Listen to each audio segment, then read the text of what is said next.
Very cosmopolitan. You know what I'm saying? You done fucked up now. You heard that, don't you? You're one ugly mother.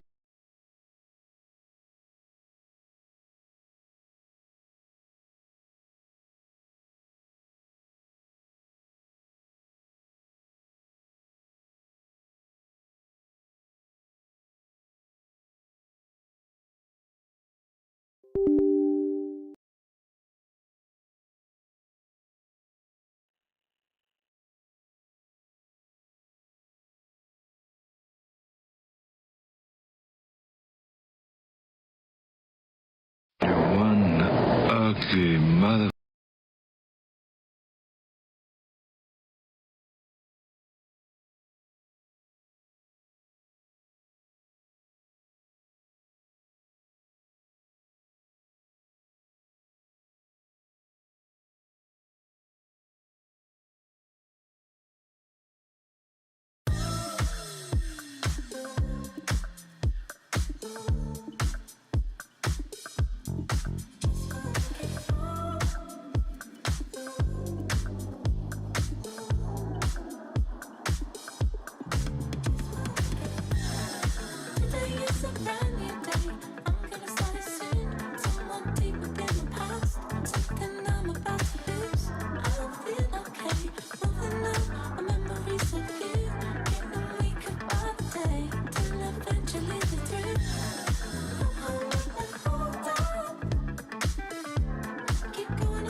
They're on the other side of Ohio. Yeah. Probably the one that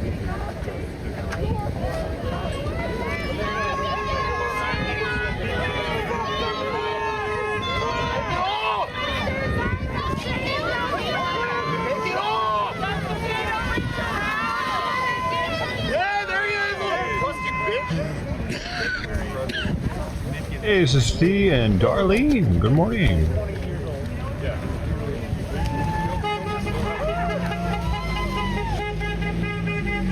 Yeah.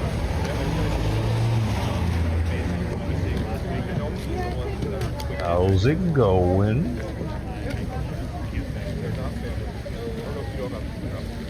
I'm forgetting something. Everything started up a little too. Oh, I forgot to do that. Yeah. Oh, let's do it. Let's do it just to do it. I meant to start the stream with the smileys, then transition it over to the guns with the over-the-top reference, and then switch it over to this screen, and then switch it over it. But then this would have been with the guns. It was an abrupt transfer to the guns. Supposed to be yeah, it was supposed to have an order to it. Oh, too many steps. I'm putting too many steps in here. Lost our one YouTube viewer. Shout out to that guy. Hope he has a great rest of the day. Probably just came through to hit that dislike button. How that goes. I have my haters, especially now that I've unbanned everybody on YouTube. Haters are thick, probably, with the dislikes.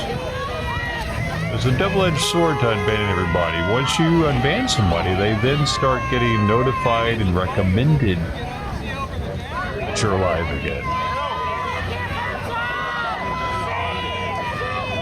It could actually hurt me. Hey, thanks to Steve for counteracting the dislike I probably got.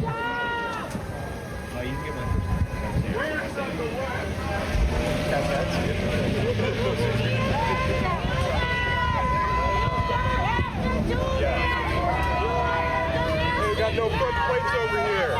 It's against state law. We got 2 likes. Not true. Maybe they just came through to like the stream. Okay. They're not required. So there was supposed to be some kind of walkout today. I don't know what time. I don't know if it's already happened. There's like 20 or 30 people out there, according to Joe, at the moment. So it's a dead scene. I broke down and I did give Trident and mostly Shiloh a can of food because they keep showing up to my front yard every day. And I had to go out there and take pictures of somebody dumped their Christmas tree in front of my place. Because I live next to an alley. I guess that's where the Christmas tree goes, right there. Actually, it looks kind of cool because they stood it up. It's like still got the stand and everything. It looks like I have an evergreen in my front yard now. It's kind of neat, but as I was taking pictures of probably theirs too. It's probably fucking there. Anyway, I don't doubt it being theirs. My next door neighbor. That's there, and there's also a big ass portable closet, I forget what those are called, in front of my neighbors on the other side of the alley. I took a picture of those 2 things and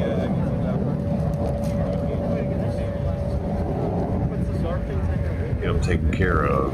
Because nobody else seems to shit, get them taken care of around here.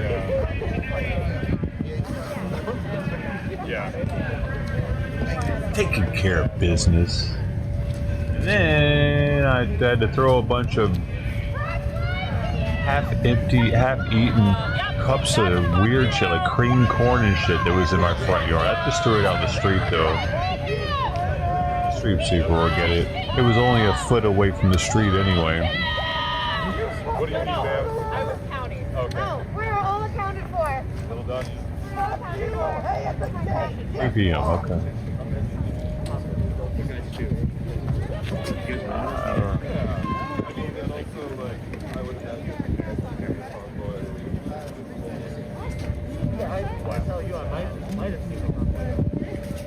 that I was talking to the dude.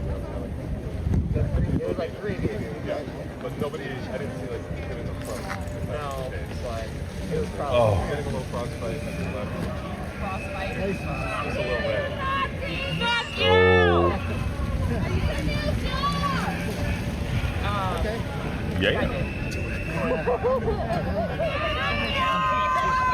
Hey, fuck you! I don't like you!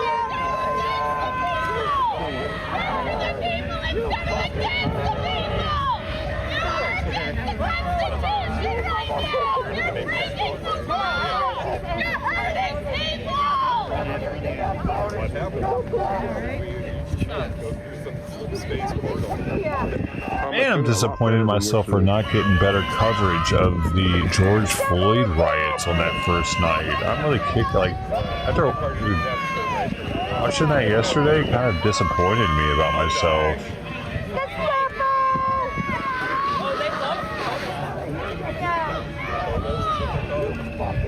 Interesting. Get an ultimate. You drink milk and Diet Coke?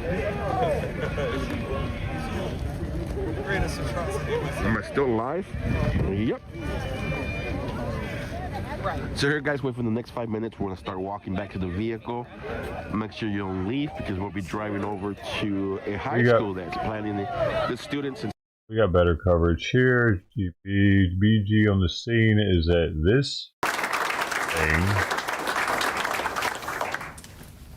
And I'm going to read the oath of office. There's 2 points at which you'll be asked to acknowledge and say, I do. It'll be obvious. staff. Do you solemnly swear that you will support the Constitution of the United States, the laws of the state of Minnesota, and the ordinances of the Metropolitan Airports Commission?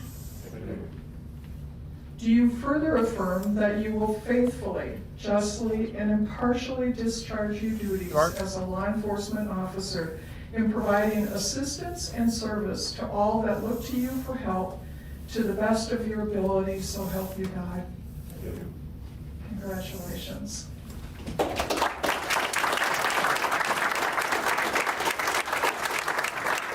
I can't even imagine And signing up to be a Minneapolis police officer, dude.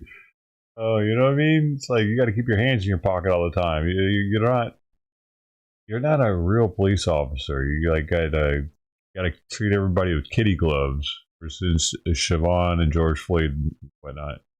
do we have a photographer? Why does this say Air Force on it? What is this?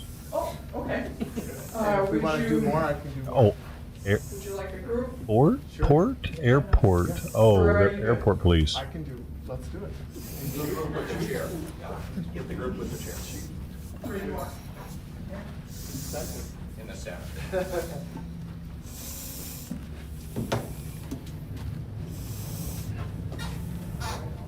Airport police probably have a little more discretion in how they treat people, so it's more of like high security environment. So it's probably a better duty position, I would think. You get to be more of a police officer and less of a community service worker. I mean, I would think, I don't know for sure, but I would think that they have more ability to tell people, knock it the fuck off, or you're gonna go to jail.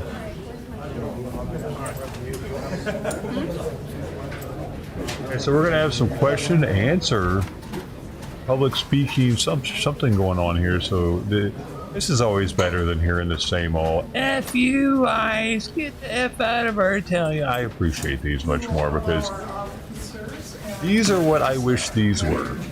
I wish these people would talk about this stuff more at the protests. Mercy.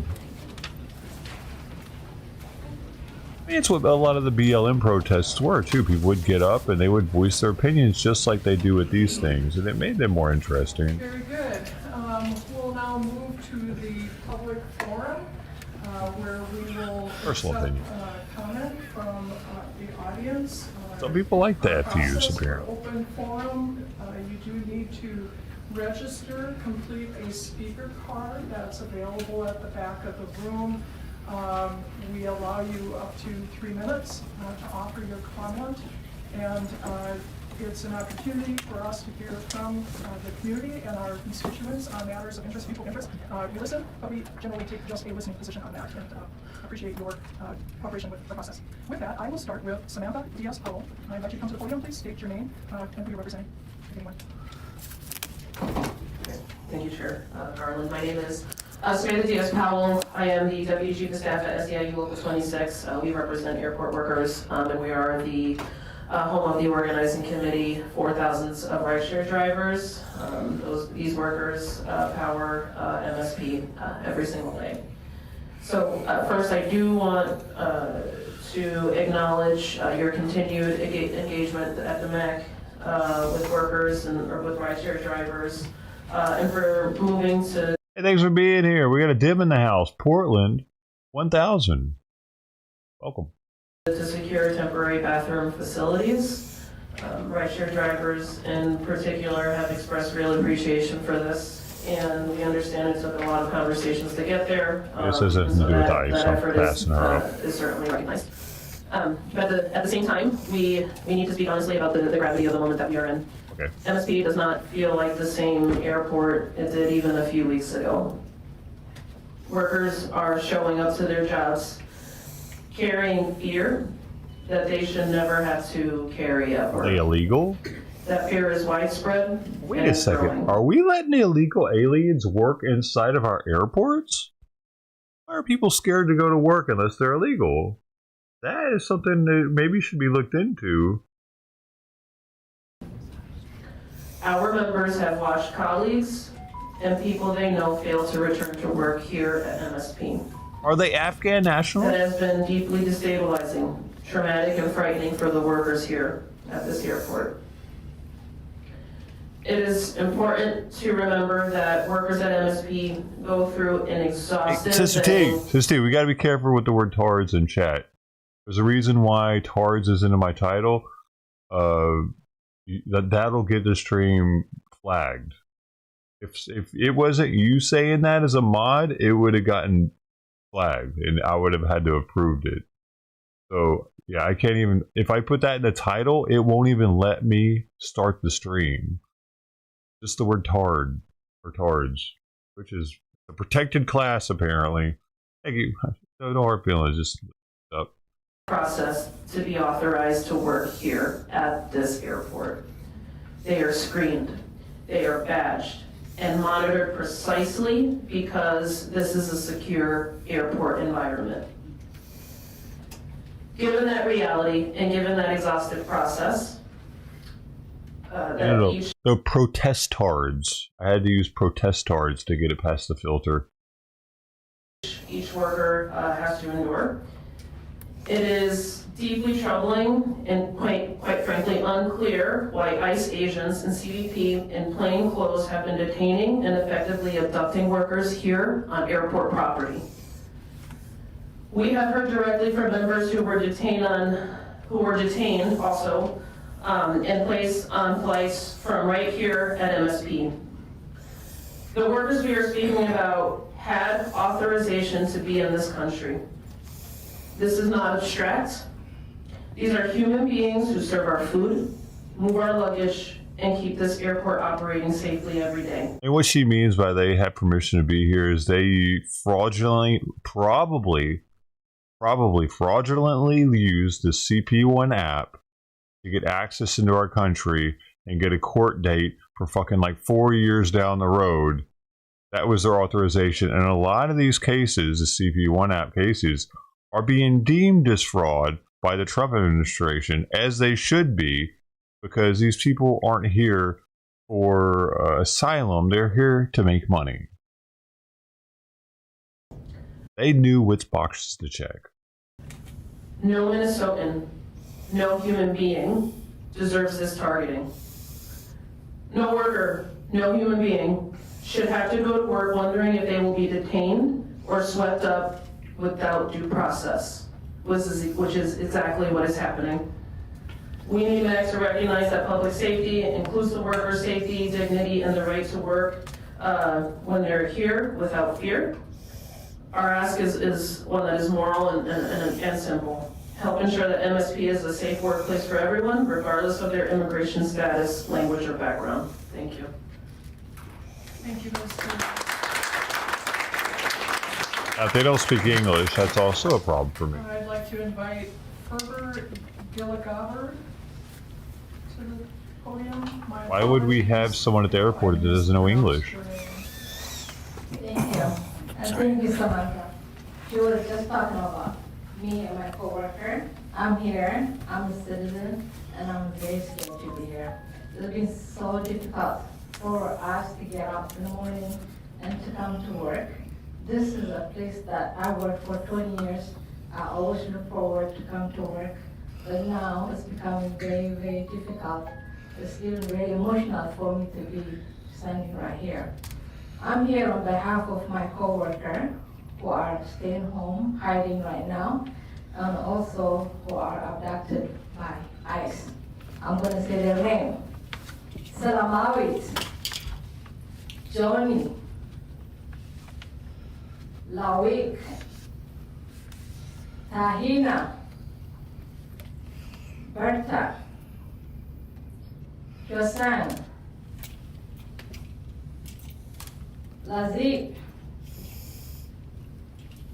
Tiha, Victor, Natalie, Ibrahim, and Jorge.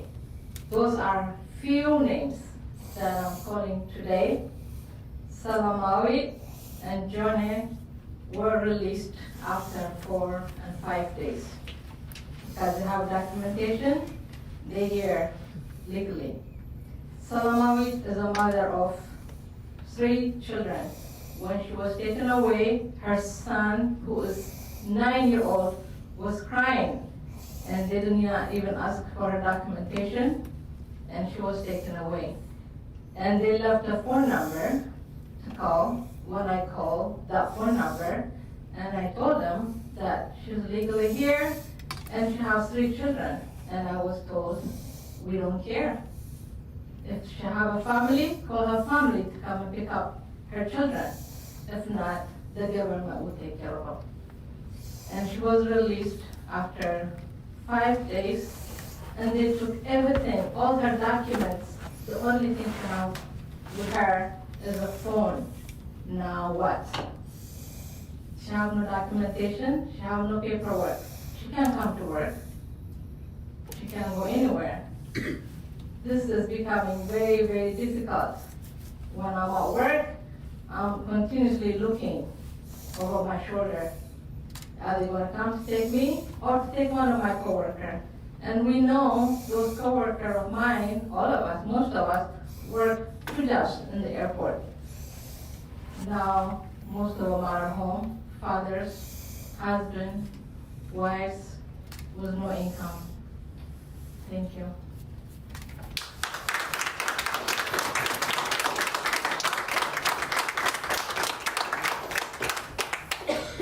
I'm going to invite Jeff Paquette from Unite Here Local 17 to the podium.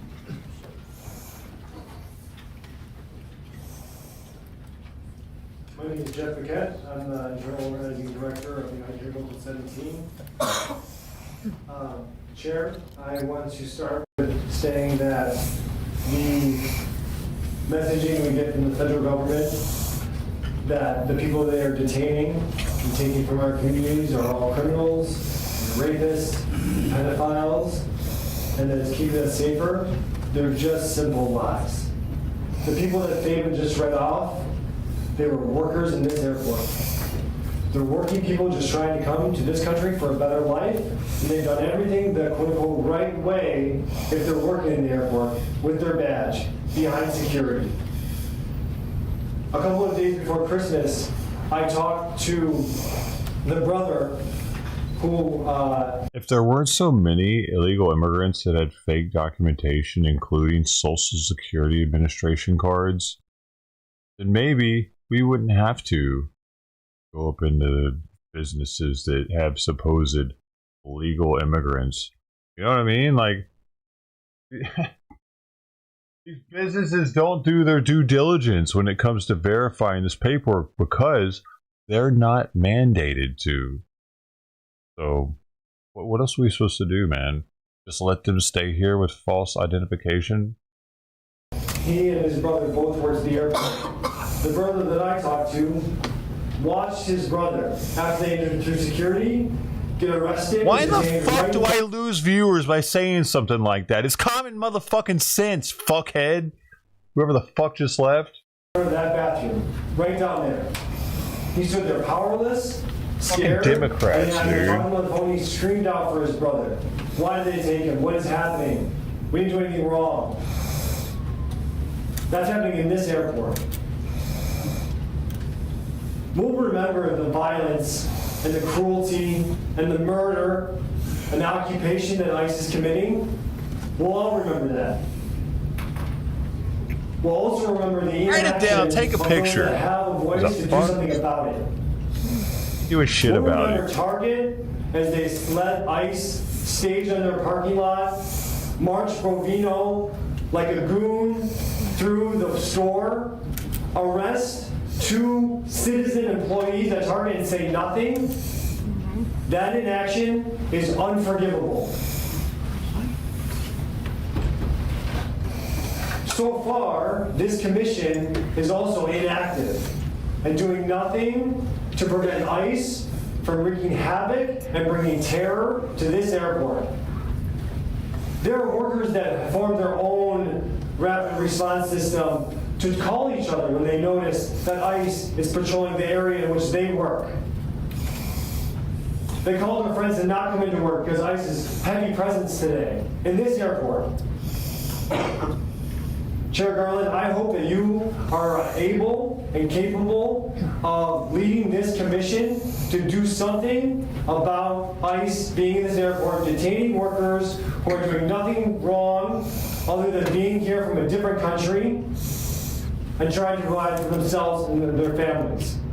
That's your charge, and I urge the commission to act, to kick ICE out of the airport, to stop deportation flights, or we will remember you also as being inactive and allowing this to happen. Something ain't quite lining up here, you know what I mean? I doubt very seriously ICE is just taking people. If someone shows them proper documentation, ICE is then able to verify that with mobile technology and verify whether that is an actual true Social Security card or a passport or whatever they show them. But these people are like, I had to show you anything. They said not to talk to you. No, I have to do nothing. You can't take me. And then they're like, sir, you have to identify yourself. We need to make sure you're all good. Like, no, I don't. No, I don't know English. I don't know what you say. Take me. I don't care. I don't care. I don't. You know what I'm saying? They all want to be fucking martyrs, dude. They all want to be shot so that it can be international news and the whole world will talk about them, and it made the trip all worth it, and their kids will be paid for life. Nick Benson from Minnesota 50/50. Show your fucking ID when they ask for it. It's that simple. Minnesota 50/51. It's a tricky name to read off. For people who are sitting in the back of the room here, you may be able to look out at signature and see the deportation flight that just arrived a couple of minutes ago. It's the white airplane over there parked in front of Target's hangar. If anyone would like to come up on the parking ramp and observe our shackled neighbors boarding that plane in a few minutes, you can follow me out there, as I seem to be one of the only people who's been having a commitment to document when that's been happening here. As you're keenly aware, ICE deportation flights continue to operate here out of MSP. So far this month, this January, we at Minnesota 50/51 have counted 29 flights, including the one that just landed a few minutes ago, and estimate that they've been loaded with 1,863 shackled people right here, right out the window at Signature Aviation. And that's just this month. We've also been hearing about workers who've been taken by ICE right here from the airport. These people are not the worst of the worst. They are not illegal. In fact, they represent our very best. They are people who are working very hard, legally, doing things the right way to serve us, the traveling public. We've brought these ice lights to your attention in November, and despite getting a few words of concern from the commission, the official stance of the airport ever since has been to stick its head in the sand. The airport has been sticking with the same lines about not having advanced knowledge of these flights that operate here. Emails from whistleblowers and at the airlines and here at the airport are about forthcoming enforcement actions are dismissed as unsubstantiated rumors. And at the last meeting here, your leadership explained that if something happens, we should call the police. There are more patrols from the police, but also the police can't do anything. So I would like to know how that's supposed to allay any fears if your solution is to call someone who won't do anything. I don't understand the strategy of that. I think it's past time that the airport acknowledge the plain and clear. Look at this that I just searched. I searched one thing. Have there been illegal immigrants with fraudulent IDs caught working in airports? Yes, there have been multiple cases where undocumented immigrants use fraudulent IDs or security badges to work in airports, including in secure areas as tarmacs and aircraft service zones. That's a slight problem with the amount of Afghan nationals and other countries that hate us that have come through our southern border. Isn't it, folks? Is that not a problem? Do these folks not think that's a problem? Multiple cases of them being in secure areas because they have fake IDs. And you wonder why ICE is in the airport. Was 9/11 really that long ago? Was it really? I think it must have been. I mean, it must have been. It must be. They forgot. As it exists now, not only that you have workers here getting. We got to go through all kinds of bullshit because of TSA. Meanwhile, we got them working at the airport. What's the point? Just let us walk on through then. You're going to let them walk on through? But that it was wrong because these qualified people here are here following the rules. Keeping your mouth shut is a disservice to the public, your workforce, and you cannot keep punting your obligation to comment on these activities away to other parties that won't tell the truth. Furthermore, for something you can do, I would strongly encourage the commission, as we did last month, to follow the example of Seattle Boeing King County Field and get a web camera established so we can monitor the flights as they're getting loaded there, and also to offer a monthly report with statistics on where these flights were and how many people were on them. Seattle was able to figure it out. I'm sure you can too. I've seen firsthand the work that the Noise Oversight Committee can accomplish here. They've got dozens of calibrated microphones all over the community, as you know. Asking for the simple infrastructure of a camera and some staff time to do that should not be too big of an ask and not too much of a lift, so we can get some transparency as to what's going on here at the airport. So to reiterate, I would like clarity with the voice that the airport has to express how this is plainly and simply wrong, that they are taking your employees from the airport here when they're doing things the right way. And we would like you to help us provide transparency on the flights that are operating here, since more than 1,800 of our neighbors, shackled, have flown out of Minneapolis just this month. Thank you.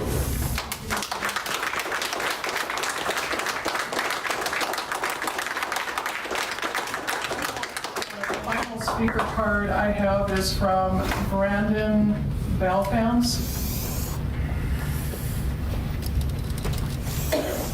Hi, my name is Brandon. Not here representing anyone but myself. I've been an employee at this airport for 20 years. I live here. I rely on the baggage handlers, the cooks, the cleaners, the flight attendants, everyone to do their job so we can transport people safely, efficiently, and I've been proud to work at this airport for 20 years. I would like to continue to. I love seeing the banner downstairs that says, best mega airport in the country, 2 years running. I want to see that again. I want to see that more. It's pride for me to work here, to see people, but I want to make sure my aircraft is safe when I leave. I don't want the baggage handler to be terrified they're not going to get home tonight to their family. I don't want, I want to be able to get food when I come in. That's important for me, that's important for my crew, that's important for my passenger. I can't do that if people are afraid. We don't need ICE agents in the airport. This is a secure location. We're safe here. never had an issue up until now, worried that my baggage handlers aren't going to be here tomorrow, that my flight attendant's going to be worried, that anyone I'm working in is terrified to be at work. This affects the job, this affects safety, and I want to have pride in my home airport. Thank you.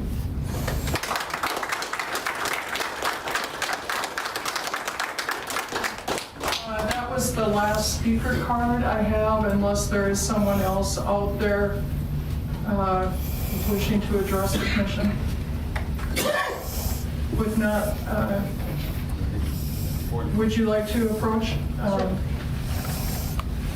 We'll have you complete the speaker card after you make your comments. Okay. Thank you. Thanks for allowing me to speak. My name is Tricia Connolly. I'm actually from Evanston, Illinois, just north of Chicago.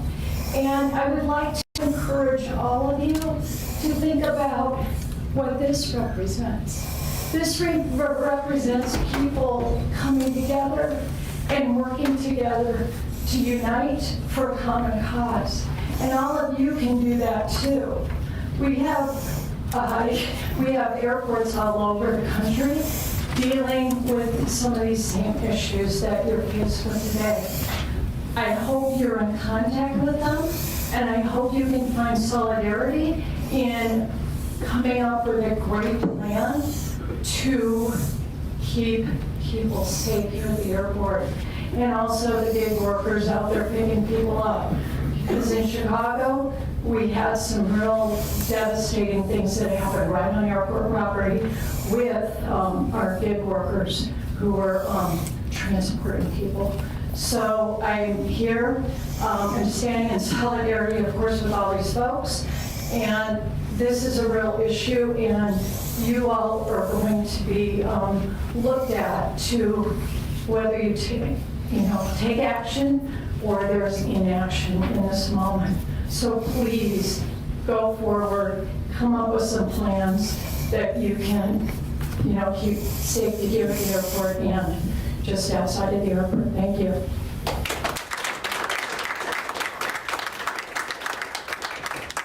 I'm going to close the open forum, and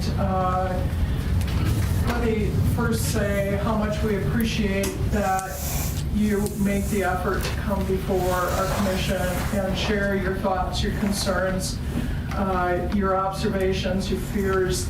These are incredibly trying times. We recognize the courage it takes to come forward and share what have been some pretty horrific experiences that you've shared with us. And as many of you mentioned, we've made comment and shared comment before to help hopefully our traveling public understand what we can and can't do. We're first and foremost the safety and security of our airport community and the airport itself. And especially our valued businesses, our workers here, and our passengers. That is our number one priority. It's also a reality, though, MSP is a public use airport and we're subject to federal regulation. The MAC cannot legally restrict access to MSP for public or private aircraft operations, including aircraft that's chartered for federal government purposes. We just cannot by law. We also cannot interfere with law enforcement operations by federal agencies, and that includes FAA, TSA, CBP, ICE, and the FBI. We cannot restrict their access. We cannot deny that. We expect that all federal officers, including CBP and TSA, will continue to do their best to keep MSP running smoothly and will act with professionalism and respect that MSP is known for. With that, I'm going to ask if the CEO has any comments he'd like to add. Thank you, Chair Garland. I did not have any other comment other than to reiterate those words that you had indicated. We will continue to monitor the situation here. As I said before, if an employee does not feel safe in a certain situation, they should call 911, and our officers will respond accordingly, and we will continue to do that. So I'll leave it at that. Thank you. Commissioner Ginsburg. I apologize. I'm kind of debated. This is the second time things have been said, and I, as Chair Gartman said, we all embrace passion and certainly the problems. And people can say that we don't care. People can say we are not reading what's happening out there. And I'm just going to speak for myself. I do get the calls from the union representatives when things happen. Happened at the TNC lots. And as soon as we got those calls, we were put into action. We worked with unions, we worked with the governor's office to try to alleviate some of those concerns. The same concerns you have now, looking over your shoulder, making sure that ice doesn't come through the TNC lot unimpeded. And you know what, we've worked together, and I think you're starting to see, at least in the lot, some a strategy. I think that's working with geofence and also people carrying the right documents should they have to know what they are, and they're not leading to more arrests in that lot. What's happening in the terminal is happening not based on anything we can do or stop. But we certainly have been notified again by the unions, and what concerns me about what's happening, not only on the humane level, but what it's going to do to our economy in the airport. If people aren't showing up for work, concessionaires aren't going to be able to do what they need to do, baggage handlers aren't going to need to do. So that is a real concern from my standpoint, and I believe probably my colleagues. There's an economic impact also. You know what happens when a motherfucker doesn't show up for work for a few days? They get fired and someone else gets hired. I'm sure there are plenty of people lined up, applications probably this thick on people's desks, ready to just go. You still want that job at the airport? All right, come on in. I mean, what the fuck out of here, man? I mean, we certainly are concerned about it. Why are you the last thing I'm concerned? going to say, and I'm going to be honest here, we can't. There are certain things we can do and certain things we can't. Taking the moral ground and trying to and telling ICE they can't be here, ICE is going to be here, and I would not advocate for anything like the governor said, for anybody to take the bait to invite something worse. You know what? Maybe they'll start hiring English-speaking, proficient English-speaking people that they know won't be worried to come into work. Maybe that'll help out our citizens a little bit, actually, these people being scared to go to work. Those are federal troops. And you know what? Something like that, to me, is an invitation to allow something happening that's worse here. So, you know, I'm hearing what you're saying. We're trying to do the best we can. We're being honest with you. We're acting in ways that I think are responsible. We may be at a time when we're not going to be able to agree on everything, but I think our track record, and there's a short game and a long game. So at the end of the day, appreciate you being here, but I also don't like being told that we don't care or we're not doing anything. So I'll just leave it at that. Thank you. Gay. Thank you. He's a little gay. With that, we'll move forward on the agenda, and we're delighted to have a public presentation that is going to be offered to us by Jude Bricker, CEO of Sun Country Airlines. We're all aware of some pretty significant news that broke about a week ago, and we're anxious to hear more from Jude about the merger with Allegiant Airlines, to hear his reflections on the last year and his inspirations for what lie ahead. Jude, feel free to take a moment and allow the room to clear. Sure. Wait, was to hear you, Jude. All right, here's what I came up with. I did a little research over here. You probably saw me.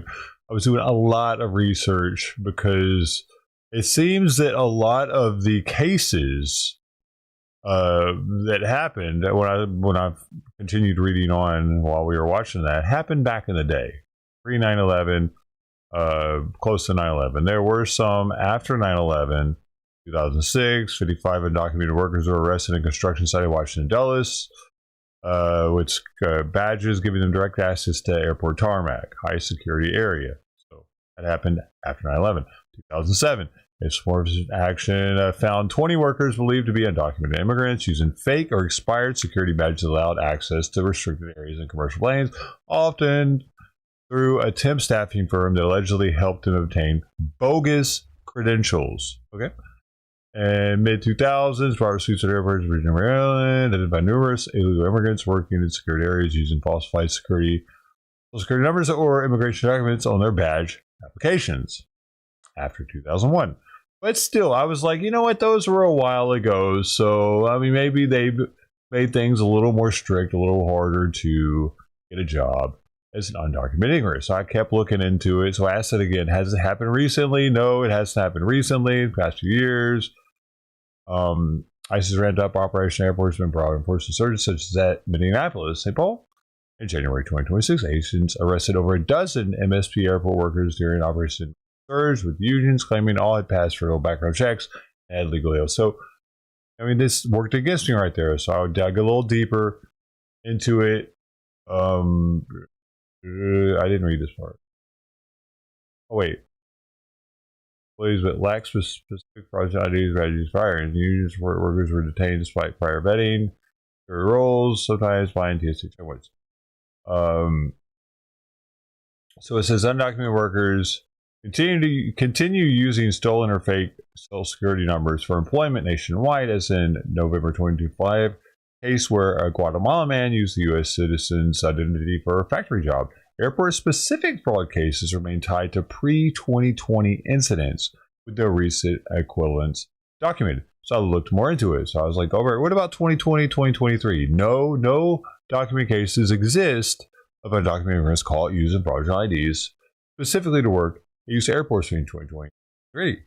So I asked it, just because it wasn't reported during the Biden admin, does it mean it hasn't happened? No, absence of public reports during Biden administration does not prove such incidents did not occur, as not all arrests or investigations receive media coverage. Like, oh, okay, now we're getting somewhere. Federal audits, OG, internal security breaches without specified immigration status are publicized in every case, especially if resolved administratively rather than criminally. And of course, Biden wouldn't want this to get out if it was happening. Airport continuous vetting programs expanded post-2020 to catch identity issues proactively, potentially reducing high-profile busts. ICE arrests of undocumented workers dropped sharply under Biden from 143,000 to 38,000. So anytime you hear that Biden actually deported more illegal immigrants than Trump did, it's a complete fucking lie. We looked into that earlier yesterday, day before. But they limited workplace raids, including in airports. So they wouldn't have caught as many of the people that were doing it, right? So it says recent 2026 MSP arrests suggest a prior under enforcement may have allowed undetected cases of it happening. So I then asked, what about in 2025? And it says no documented cases appear of undocumented immigrants caught using fraudulent IDs to work at U.S. airports, specifically in 2025. So I asked, was the CP1 app used fraudulently by immigrants to gain access to USA and USA jobs at airports? And it was like, no, CP1 not used. So then I asked, okay, well, but if they use that fraudulently by lying and then end up getting a job at the airport, no evidence shows if you're fraudulent CP1 app and securing jobs. So I was like, okay, let me ask something else. With fraudulent ID, with non-fraudulent ID, but fraudulent use of app for entry by checking the boxes the cartel told them to check, gain access to. No evidence connects immigrants coached by cartels to fraudulently CB1 out, checking out. I was like, hold up, that's bullshit. So I asked, why would you think that an app can't be abused due to them being coached on which answers to give? And then it says apps like CPP1 were abused through cartel coaching on answers, with 95.8% of users granted parole despite weak vetting. Why did I see how deep you got to go into the AI to actually get real answers? Coaching involves scripted credible fear claims. It just said that they weren't coached up here. And now it's saying coaching involves scripted credible fear claims via the app's questionnaire, evading geofencing with VPNs, but this led to NTA release without work authorization. Airport jobs require separate EADs. So it's saying it's still going to happen pretty much, right? So then I asked, what if they acquire SSA cards fraudulently after entry? Could they then get an airport job? Yes, in theory, undocumented entrants could fraudulently acquire Social Security Administration cards post-entry and potentially land airport jobs, as past cases demonstrate this vulnerability despite multi-layer checks. Undocumented workers commonly buy or steal SSNs used by 1.8 million in 2010 per SSA estimates to pass I-9 forms, then apply for low security airport roles like baggage handling, via contractors using E-Verify badge, blah, blah, blah, blah, blah. So it's happening, but I had to go through so much to get this actual information, dude. You know what I mean? That's why ICE is in the airports, because it's fucking possible that. How many does it take? How many does it take to blow some shit up? Last I checked, 1. Thank you very much. I do my due diligence and try to learn what I can learn. The AI makes it hard, but I don't fucking stop. I don't give up because I know the information's out there, because it's common sense that it's possible. Well, it's not common, apparently, because half our country has been duped.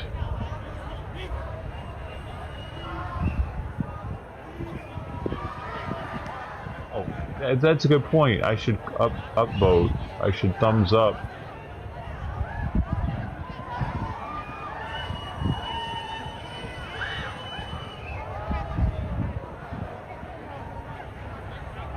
I should thumbs up those to help even teach it even more. There we go.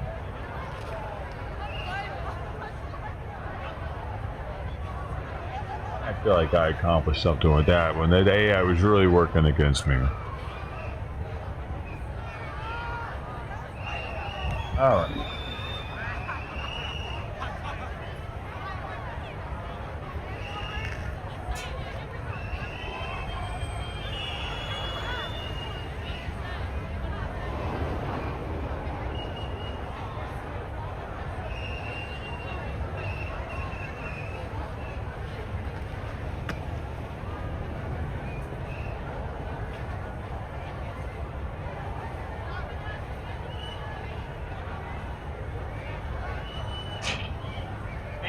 Problem is, if most people would see those first couple of responses and they wouldn't go in deeper, because that's the answer they wanted. That's the answer that they, as a Democrat, wanted to hear, so that they could use that and be like, look, yeah, it's not even happening. It can't happen. It's impossible. Look, they have these checks and balances here.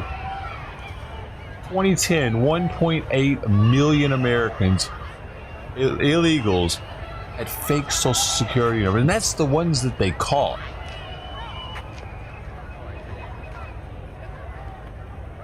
Banana baby. Man. So now I have that in case we get some dim tard in here that comes through trying to talk shit about CPP1 or airport jobs. I'm like, oh yeah, I've already gotten that one. Let me teach you something. I mean, I am, I need more ammo.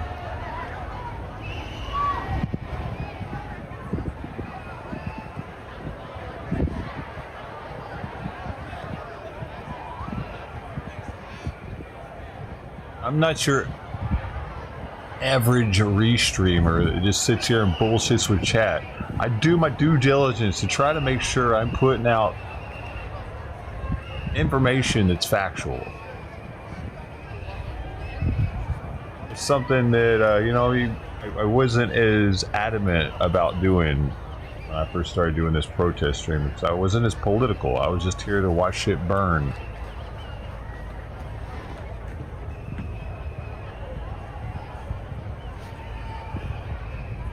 Now I'm here to change minds because primaries are coming up. So we're not guys on to get back in the vehicle and follow from behind.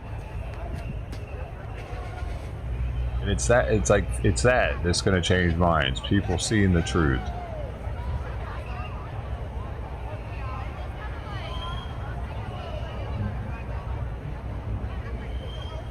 I don't think even the Dems want another 9/11 to happen. Who knows? Maybe some of them do. I hate America that much.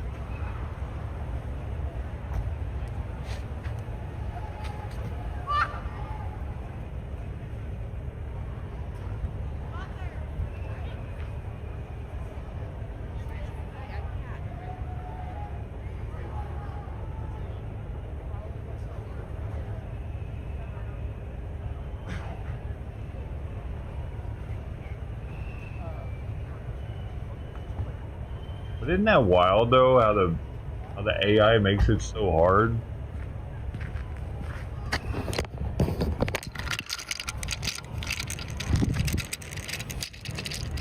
A Democrat would have definitely stopped at the first two questions and been like, yeah, see, I shouldn't be in the airport.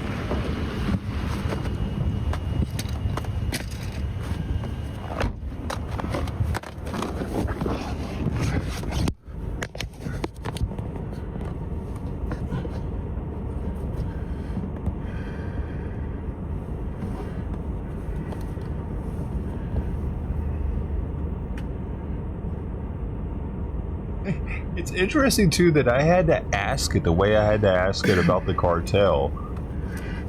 Like, why would you think that an app can't be abused due to them being coached on which answers to give?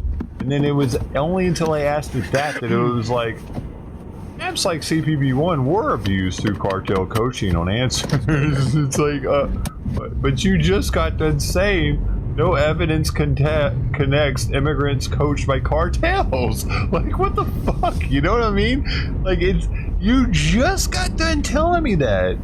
Oh, because I guess maybe because with subsequent gaining airport jobs,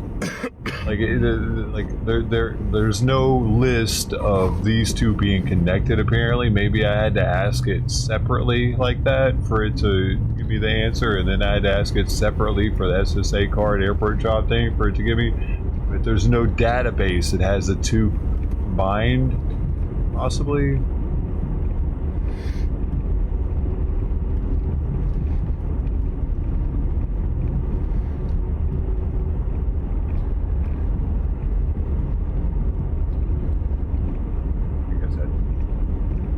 Break things down for the AI into smaller pieces, maybe.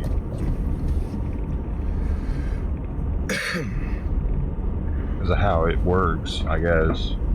Put too much into a question and it gets confused.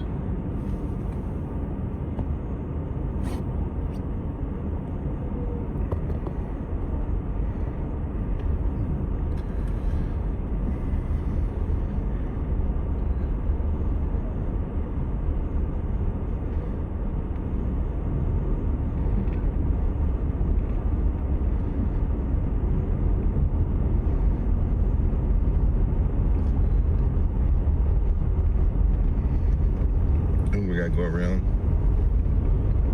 It's not gonna let us go through here. Usually fixed, so how are they gaining SSA cards? Like around this one.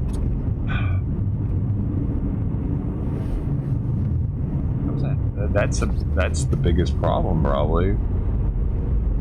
Because after they get that, they're probably get a fraudulent birth certificate. Can they get those two? Let me see.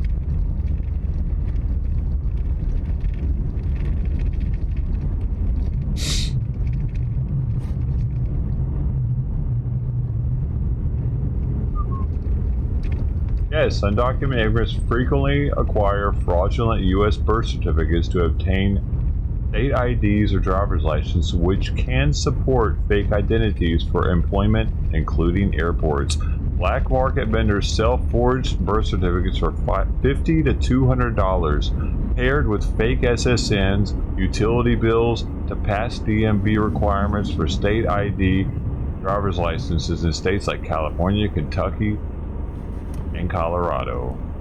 That's pretty cheap, man. $50 to $200 only. 2025 Kentucky scandal. 2,000 driver's licenses revoked after DMV clerks issued them undocumented using fake birth certificates, social securities for $200 each, bypassing tests and backgrounds. These state IDs bolster I-9 forms and cite a badge applications needed photo ID and SN, enabling contractor hires despite federal checks. Historical cases, that was after 9/11, involve similar document forgery for secure access. No 2025 plus airport specific examples, but the method persists nationwide. So that is why we need ICE at airports.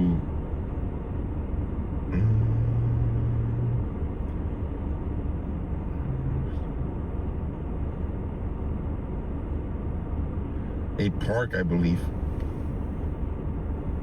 You don't think they were there? I don't give a shit about Trump's sexual abuse case, man. He's a guy with a lot of money. He likes to fuck instead of do drugs. I don't care. I don't think he's a fucking predator. I think he likes women, grown women, and he likes to fuck a lot. Who cares? Who fucking cares? It's some bitch. It was like, he touched my ass and I didn't like it. Give me some money. She probably wanted the money from the beginning. He's been a high-profile individual since the early 70s. People have been trying to take advantage of Trump for decades. Like, he was national news in the late 70s, dude, for New York already. He's been a household name my entire life.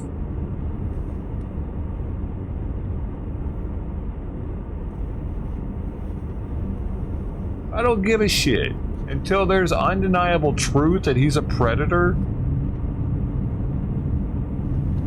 Get out of here with your emojis and shit.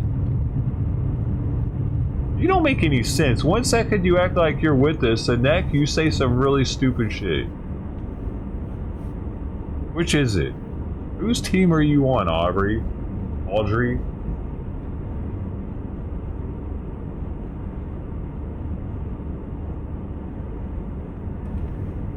And why don't you ever answer me? You just fucking give us your blurps every 30 minutes. Same emojis every time.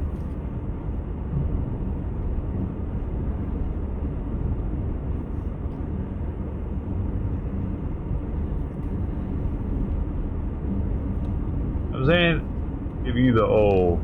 Some one-way street? No. Who the fuck are you, man? So this is a one-way street, guys. I gotta figure out how to go to the other side.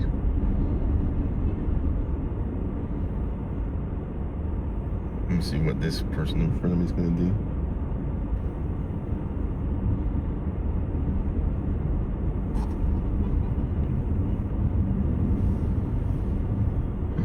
I know we're from California, right?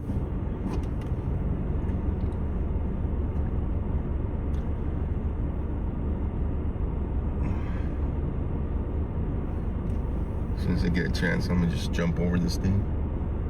Hopefully.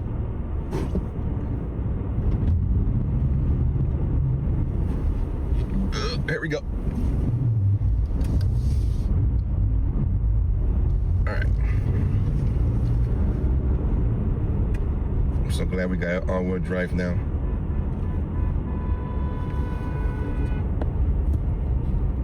Yeah, what's he driving? All-wheel drive.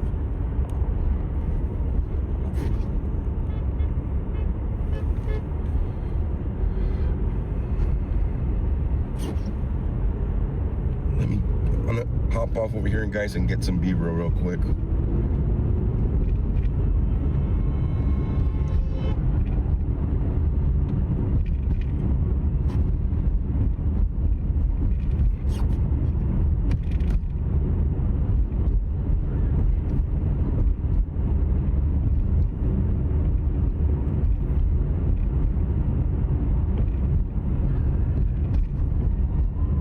Subaru? Are they going straight?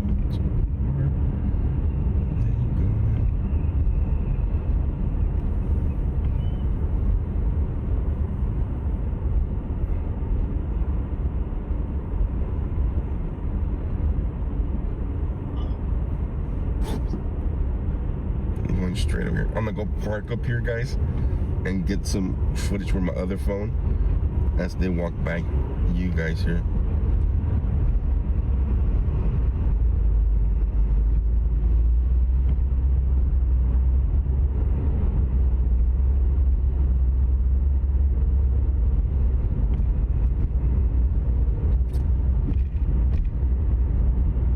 DOJ has subpoenaed offices of Walsh, Frey, and Minnesota AG.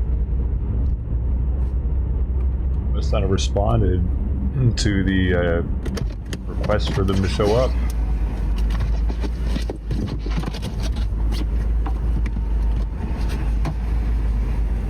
They probably won't even show up to the subpoena. They're going to pull Clinton, aren't they?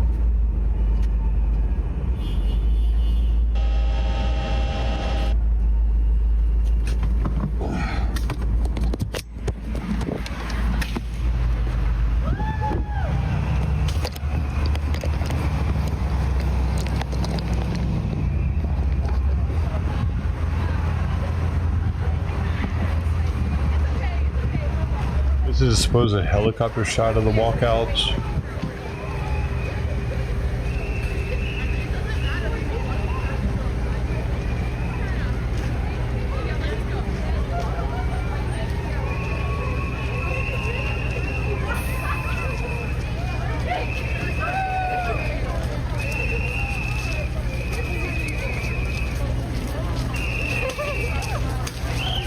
Ford Focus? I don't think they make all those right, do they?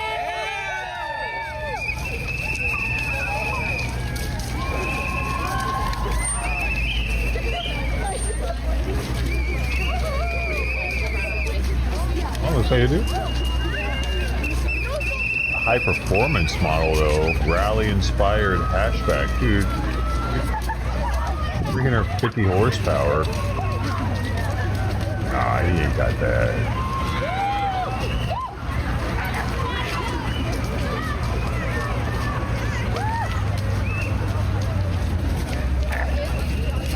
More horsepower than my car.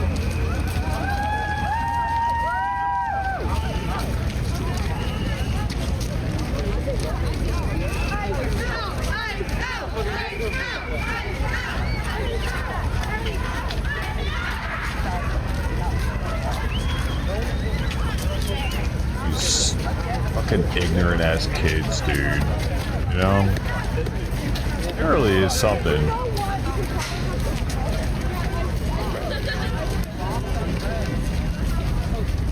Like, why would anybody think that these kids actually care anything except for the fact they don't have to be in class right now? Like any high schooler. Oh yeah, I'd much rather walk around and be taught math.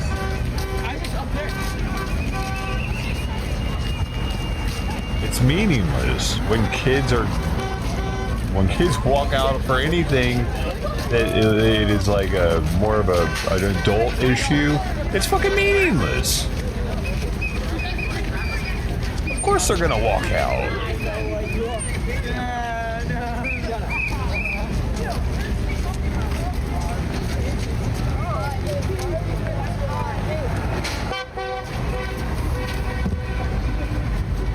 Hey kids, you can either sit here and do homework, or y'all can you can walk around the block a few times.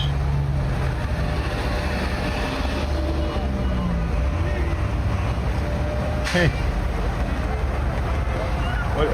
Hell, I might even pick to walk around the block now as an adult. I was behind on my homework. And I would take advantage of the time.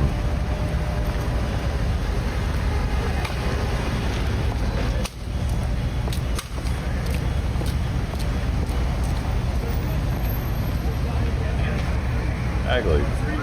That's still a thing.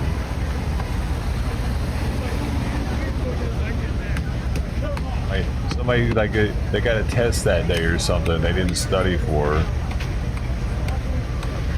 On the old B thread.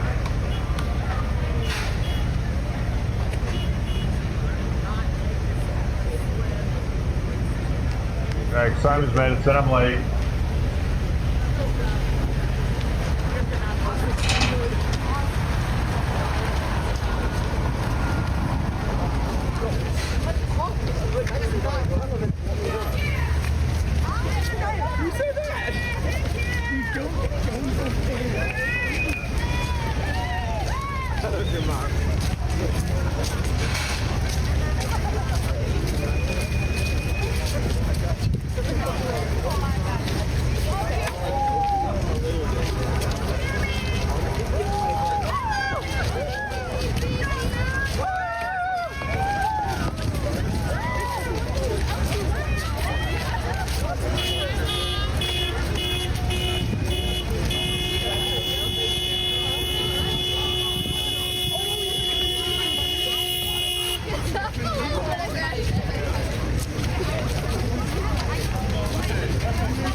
Start getting stuff back in the car.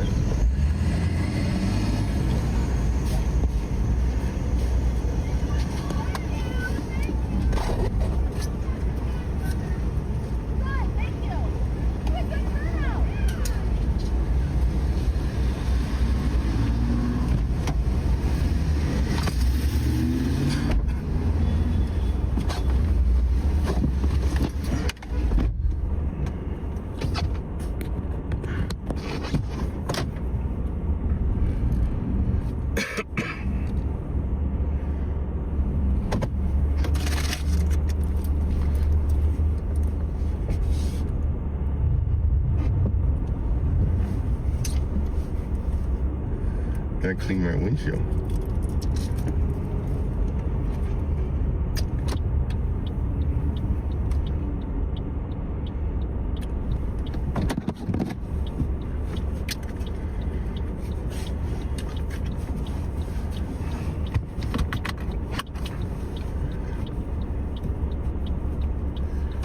Do apologize, man. The windshield's dirty and I have my fluids frozen.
That they missed pretty much school.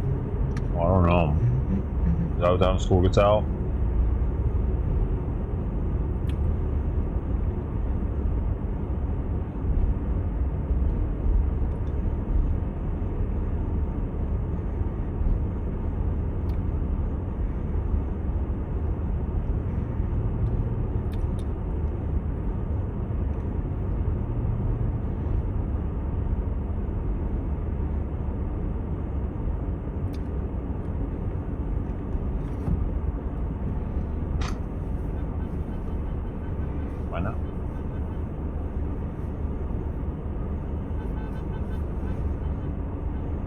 Oh, you're right. Elementary schools often dismiss around 3:50 to 4:05. Middle schools typically 3:20 to 3:25. And high schools at around 3:20. Well, are they even calling this a walkout, dude? They left 20 minutes early? Wow. That's a very good fucking point. What a dumb fucking... Like, look. This is the title for the chopper. Students walk out to protest ICE operations. But did they really?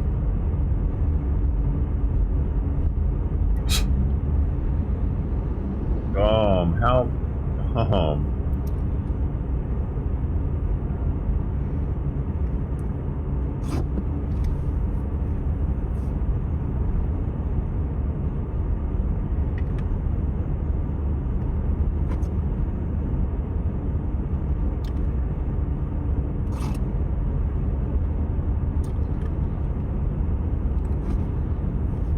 Oh, so this is going to be national news that they walked out 20 minutes early. Last period. They're not going to say any of that though. They're just going to say the students walked out and how powerful it is.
A lot of them should wear fucking sweatpants, gray sweatpants.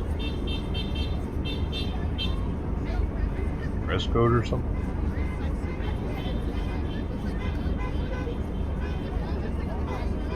So many kids in sweatpants. I don't think I wore sweatpants to school ever.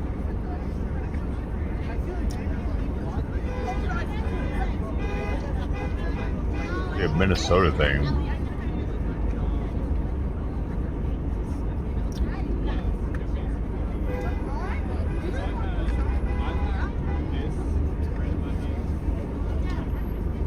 Oh, yeah, that might be out.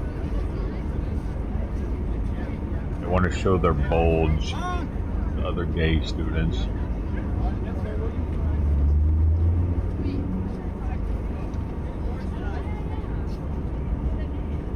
Harder to see a bulge in blue jeans.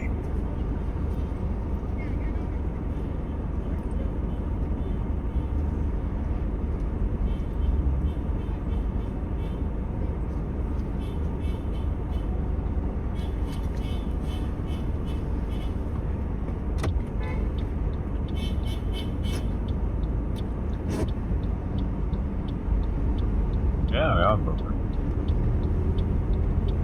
Maybe even supplement it a little bit.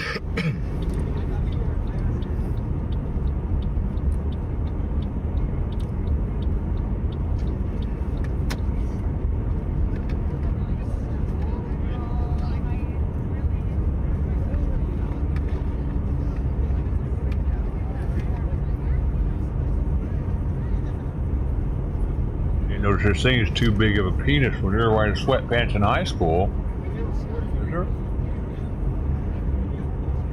Can you imagine the teacher bringing you to the side?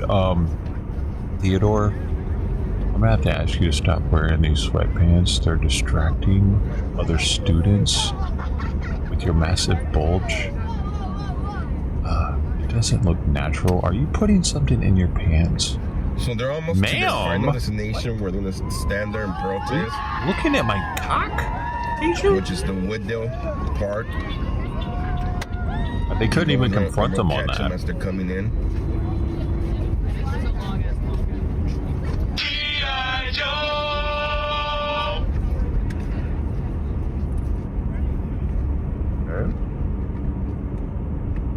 Come on.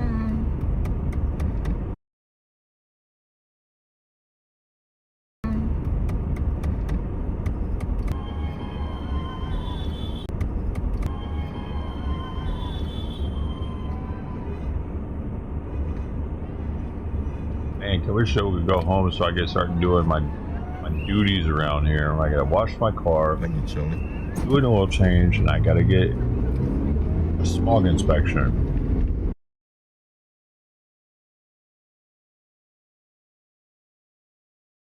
I think he's probably gonna go home soon though. Because if it weren't for him, I wouldn't have anybody to restream. I mean, yeah, sure, I could restream the tards out at the Whipple Building, but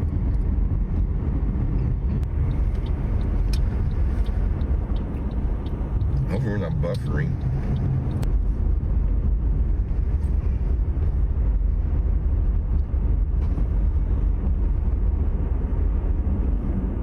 maybe we're getting tired of seeing that.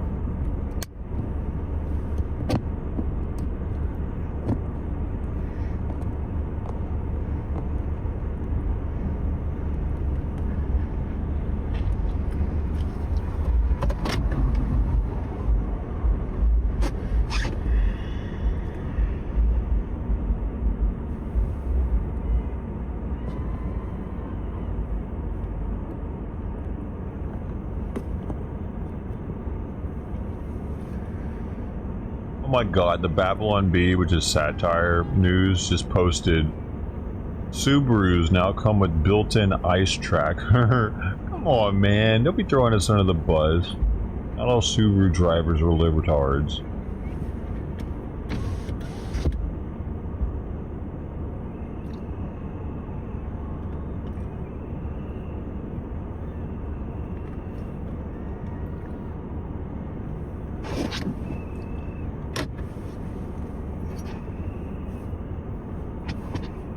Happening where you live. I live in Long Beach. That's why it says Long Beach on top of the screen with the time.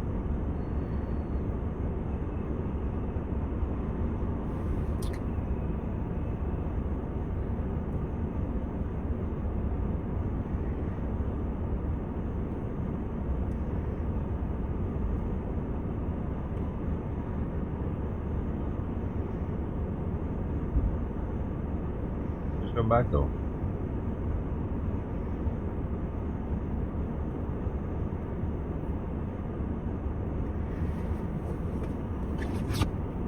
They walked out a whole 20 minutes before the last bell rang for the day also. It's just joining.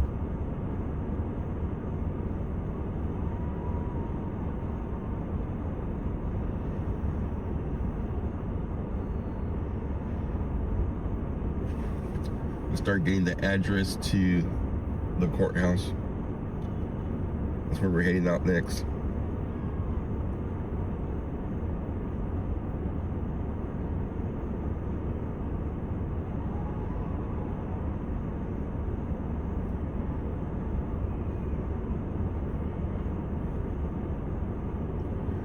So it looks like they're gonna just stand on the sidewalk here at the Wooddale, correction, park and just wave their signs.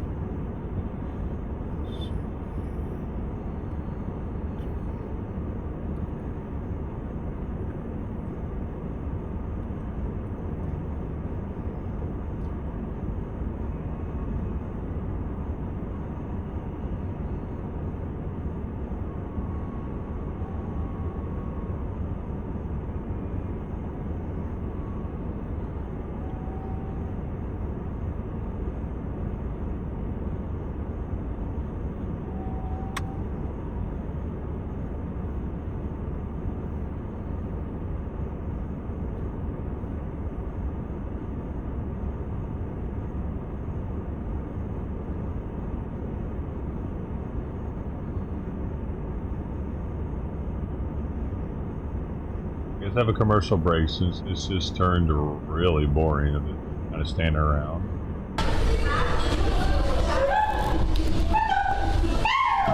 This is Lip Tart America.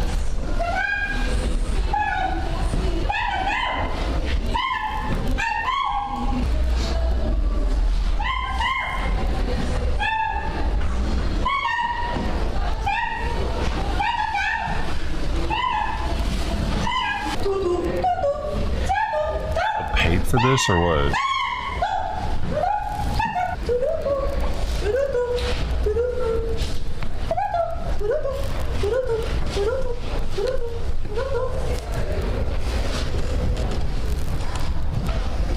Even the kids are like, the hell is this?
That was entertaining.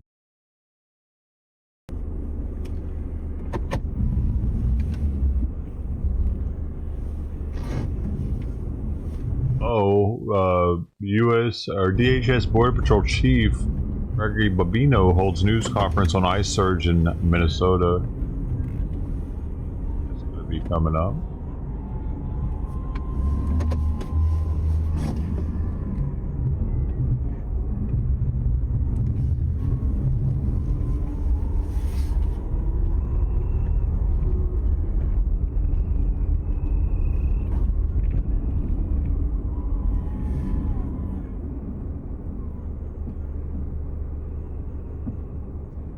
You?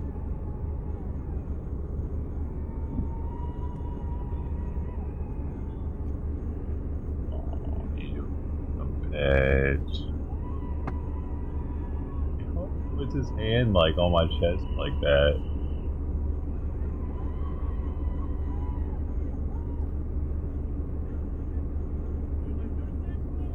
Owen Paul. Yes.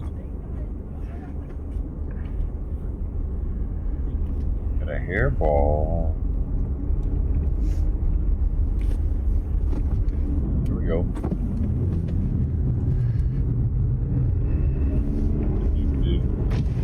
I didn't mute it. All right, good afternoon. My name is Greg Bovino. I'm the Commander at Large for Customs and Border Protection Assets here in the great city of Minneapolis. I'm here to talk with you today about interior enforcement, border security, and making our communities and our nation a safer place. I'm joined by my colleague, Executive Associate Director of Immigration and Customs Enforcement, Mr. Marcos Charles. Now, folks, let me be clear from the start that public safety in Minneapolis is not negotiable. When violent criminals exploit gaps in enforcement, gaps at that state and local level most especially, federal law enforcement has a responsibility to act. That is why we are here, and that is what this operation is about. Our operations are lawful, they're targeted, and they're focused on individuals who pose a serious threat to this community. They are not random, and they are not political. They are about removing criminals who are actively harming Minneapolis neighborhoods. For too long, residents have been told that enforcing our nation's immigration laws undermines public safety. In reality, the opposite is true. When the law is not enforced, violent offenders remain free. Criminal networks expand, and the community pays the price. Our neighbors, our citizens, our friends pay the price. Rather than confront that reality of which I've just spoken, leaders like Tim Walz or Mayor Fry have relied on heated rhetoric and accusations that distract from the facts. The facts are that federal agents are arresting murderers, rapists, child predators, cartel-connected criminals, and other individuals who pose a real danger to the people of Minneapolis. As these operations began and since, there have been constant attempts to interfere with lawful enforcement of our nation's Title VIII immigration laws here in Minneapolis. Officers have been violently and aggressively assaulted, objects have been thrown, and vehicles damaged. Despite that violence, enforcement has continued unabated. Our officers remain professional, focused, courteous, and committed to the mission. That mission, again, being Title VIII immigration enforcement. This effort reflects a coordinated federal approach. Agencies are working together under Title VIII authorities. Agencies like the United States Border Patrol, Immigration and Customs Enforcement, and many other allied law enforcement agencies, FBI, DEA, ATF, and many others have came together under this operation, under this umbrella. We share intelligence and execute operations in a unified manner. That coordination is essential to effective enforcement and public safety. Since the start of this operation, we've arrested some of the most dangerous criminal offenders operating in Minnesota. In the entire state of Minnesota, we have arrested some of the most violent criminal offenders right here in this city. These are not minor violators or minor garden variety criminals. These are repeat offenders with serious criminal histories. Now, folks, before I came here today, I printed out a few individuals that I'd like to share with you. Individuals that were arrested since yesterday.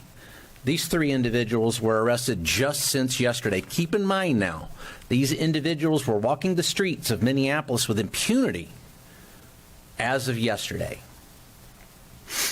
We've got Hovai Kumaye, a criminal illegal alien from Laos, a registered sex offender convicted of sex offense against a child, including fondling and failure to register as a sex offender. This individual was walking the streets of Minneapolis just yesterday. This individual right here. It's very interesting that I haven't seen this individual or many others like him reported on very much by the local news media or the state news media. That's interesting. But wait, let's don't quit there. No, you can't. Let's continue here. We've got Samuel Aravelo Hernandez, a criminal illegal alien from Guatemala, charged with rape and lewd or lascivious acts with a minor. Now, think about that for just a second. Rape, and then on top of that, lewd and lascivious acts with a minor. This individual was walking the streets of Minneapolis with impunity just yesterday. Let's don't quit there. Let's keep on there. We've got Annabelle Gomez, a criminal illegal alien from Honduras, previously arrested for criminal sexual conduct and domestic assault. Other convictions include disorderly conduct and driving under the influence of liquor. Walking the streets as of yesterday. These are just three that I decided to print out. There's a whole stack of them. There's a whole stack of these. As a matter of fact, when we look over the past year at the 10,000 that have been arrested here in Minneapolis and Minnesota, that stack is enormous.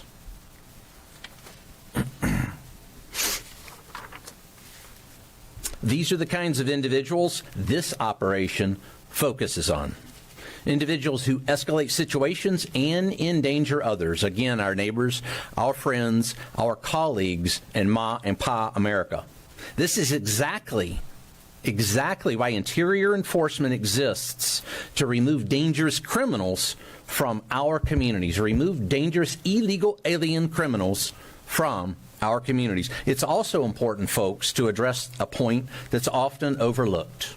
Interior enforcement does not exist in isolation. It's not just about interior enforcement. It's a dichotomy here. It's interior enforcement and border enforcement. What happens in Minneapolis is directly connected at what happens at our borders. Interior enforcement and border security are intricately connected. For years, federal law enforcement was placed in a defensive posture, especially over those past 4 years. Agents were overwhelmed, processing massive numbers of illegal aliens coming into the country, often with limited vetting, minimal accountability, and few consequences. I think that's proven right here just by those three that I held up there. Time and resources that should have been dedicated to public safety were diverted to administrative processing, and criminal organizations exploited that environment. Over the past year, under the leadership of our President, Donald J. Trump, and Homeland Security Secretary Kristi Noem, that dynamic has changed. It's changed radically. It's changed more than I've ever seen in my over 3 decades in law enforcement. Border enforcement has reached historic levels. I actually called back to my home sector in El Centro today. They had 1 apprehension over the past 24 hours. 1 along that 75-mile stretch of border in El Centro alone. Last week, there were several days where they had 0 border crossers in that sector. That's the same thing across all 20 Border Patrol sectors. Very few crossings. Illegal crossings have dropped to record lows. Catch and release has ended. Consequences have been restored. Again, consequences restored. Because the border is now secure, law enforcement can do its job more effectively. Agents are no longer tied up processing and releasing individuals into the interior, individuals that we just talked about. They can focus on who is coming into this country, and just as importantly, identifying and removing those who should not be here. And that shift matters. It allows for meaningful vetting, targeted enforcement, and a renewed focus on public safety over paperwork. Public safety over paperwork. Border security provides operational control, disrupts cartel pipelines, and prevents criminal flow from reaching American cities.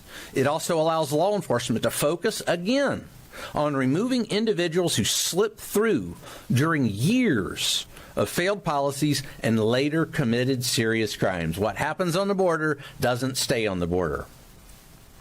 Border enforcement and interior enforcement are 2 parts of the same mission. A secure border without interior enforcement leaves communities vulnerable. And interior enforcement without border control is unsustainable.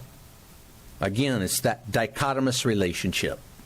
When both are aligned, the results are clear. Over the course of this administration, more than 10,000 criminal illegal aliens, as I said, have been apprehended here in Minneapolis over the past year.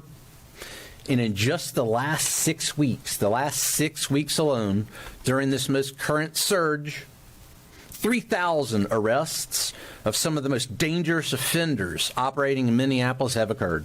3,000. These are not technical violations, as I mentioned. These are individuals responsible for serious harm. Think about it for just a second, what the rape of a child actually entails.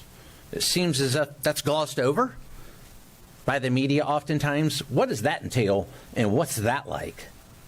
Think about that. Murderers, rapists, gang members, they're not the people we want in our community. This is what public safety looks like. When the law is enforced consistently and professionally, we will continue enforcing the law. We will continue making arrests, and we will continue working to keep Minneapolis safe. The mission continues at the border and in the interior, because that effective enforcement depends on both occurring at the same time. Let's make America safe again. Honor first. Thank you. Sir. Thank you. Thank you, Greg. Good afternoon. My name is Marcos Charles. As Greg introduced, I am the Executive Associate Director for ICE Enforcement Removal Operations. Thank you for joining us. We announced the current status of Operation Metro Surge. As you know, the Department of Homeland Security has arrested over 10,000 illegal aliens in Minnesota since President Trump took office. Over the weekend and through yesterday's holiday, ICE arrested 113 illegal aliens in Minnesota. Some of the criminal aliens that were arrested, whose photos you see beside me on the monitor, include an illegal alien gang member from Laos with convictions for homicide and robbery, an illegal alien from Laos who's been convicted for sodomizing a 12-year-old girl and sexual assault, an illegal alien from the Marshall Islands who has 24 criminal convictions, including assault, domestic abuse, and theft. There's an illegal alien from Honduras convicted of 3 DUIs who has also been arrested for kidnapping, robbery with a dangerous weapon, and possession of a stolen firearm. An illegal alien from South Africa convicted of violating a restraining order and arrested for domestic violence, assault, meth possession, and DUI. We are currently also looking for 2 sexual predators who are at large in or around St. Paul right now. Lu Mao Ah, a criminal illegal alien from Laos who is wanted for sexually assaulting a child, rape, kidnapping, and domestic violence. And Kong Ming Bang, a criminal illegal alien from Laos who is wanted for sexual assault, gang activity, and simple assault. If you have any information about these 2 criminal illegal aliens or any other criminal illegal aliens, please call the ICE tip line at 866-DHS-2-ICE or visit the website at ice.gov to submit a tip. Since President Trump took office 1 year ago today, the state of Minnesota has released nearly 500 criminal aliens who were in police or state custody rather than turning them over to ICE for removal proceedings. Many of these criminals already have a final order of removal, which means an immigration judge has determined that they have no legal basis to remain in the United States. ICE currently has more than 1,360 immigration detainers on illegal aliens in Minnesota jails and prisons, and we are calling on Governor Walz and Mayor Fry to turn these criminal illegal aliens directly over to ICE to keep Minnesota residents in our community safe. If local officials, including those in the Twin Cities, don't want ICE to arrest criminal aliens that are at large in their communities, the best solution is to turn them over to us in a safe, controlled setting like a jail or prison, instead of releasing them back onto the street to victimize our neighborhoods, where your children go to school, where your parents live, and where you worship, shop, and spend time with your loved ones. The holiday weekend's arrests reflect ICE's commitment to public safety and responsible enforcement. When criminal illegal aliens threaten the Twin Cities or any other city in America, we act decisively to remove them from the community in a controlled and lawful manner. Our goal is simple. We're here to protect the American communities from people like the ones you see here on the monitor. Thank you.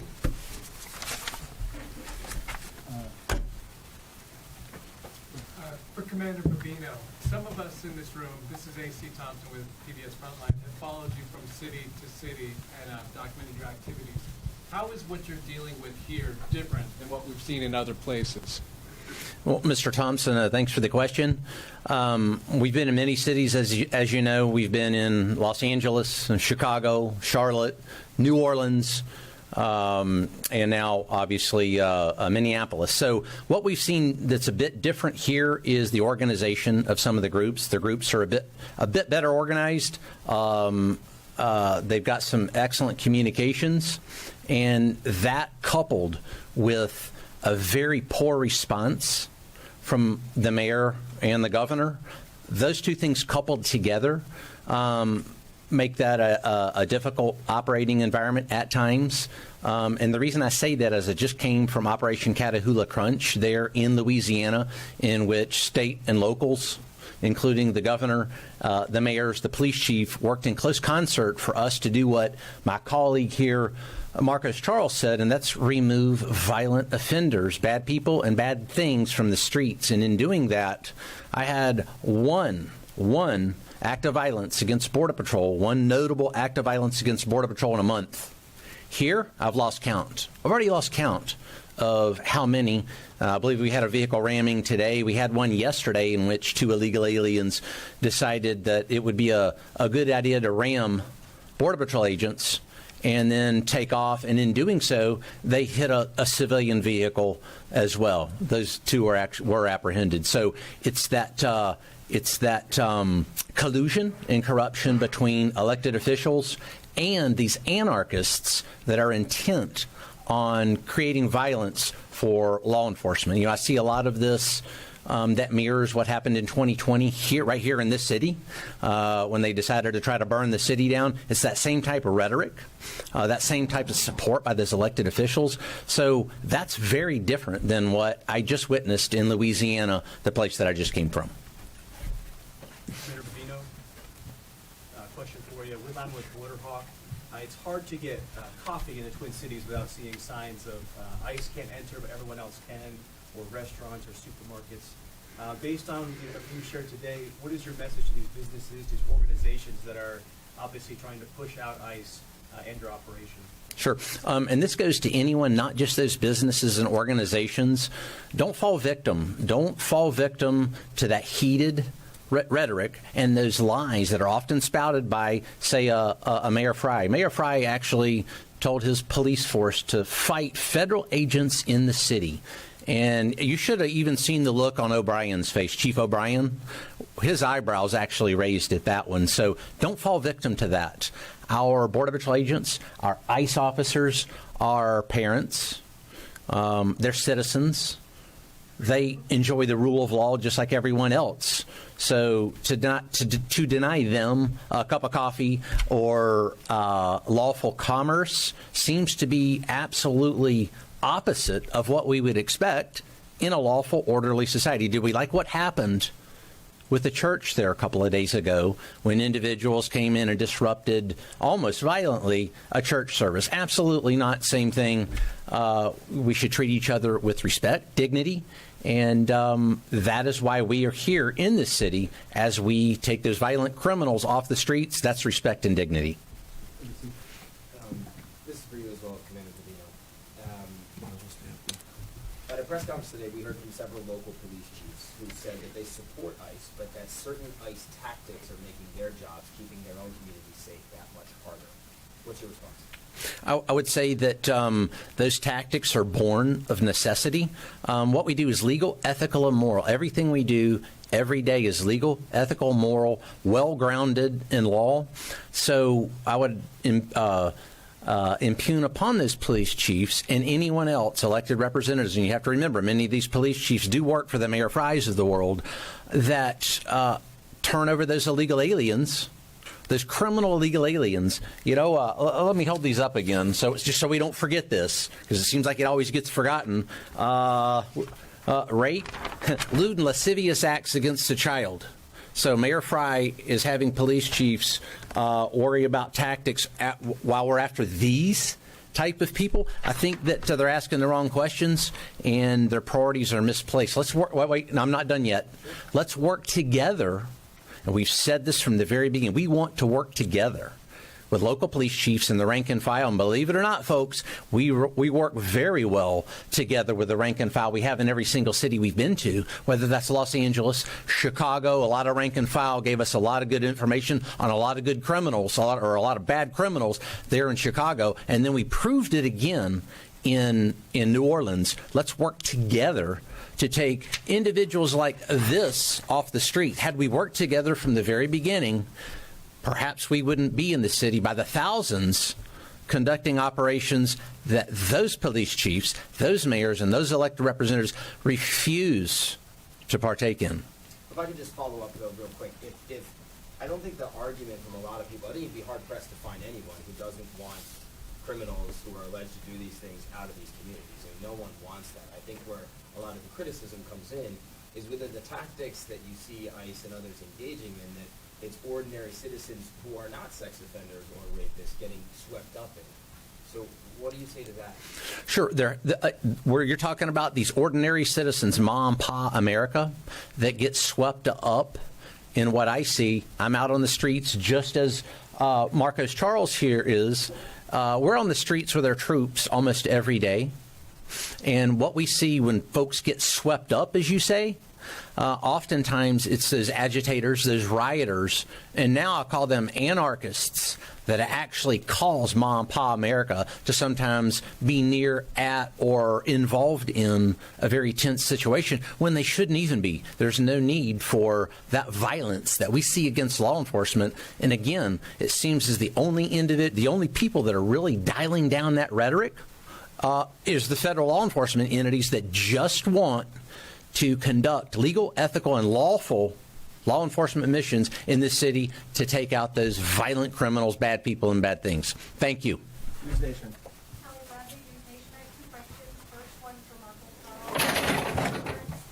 I'm sorry, can you repeat it?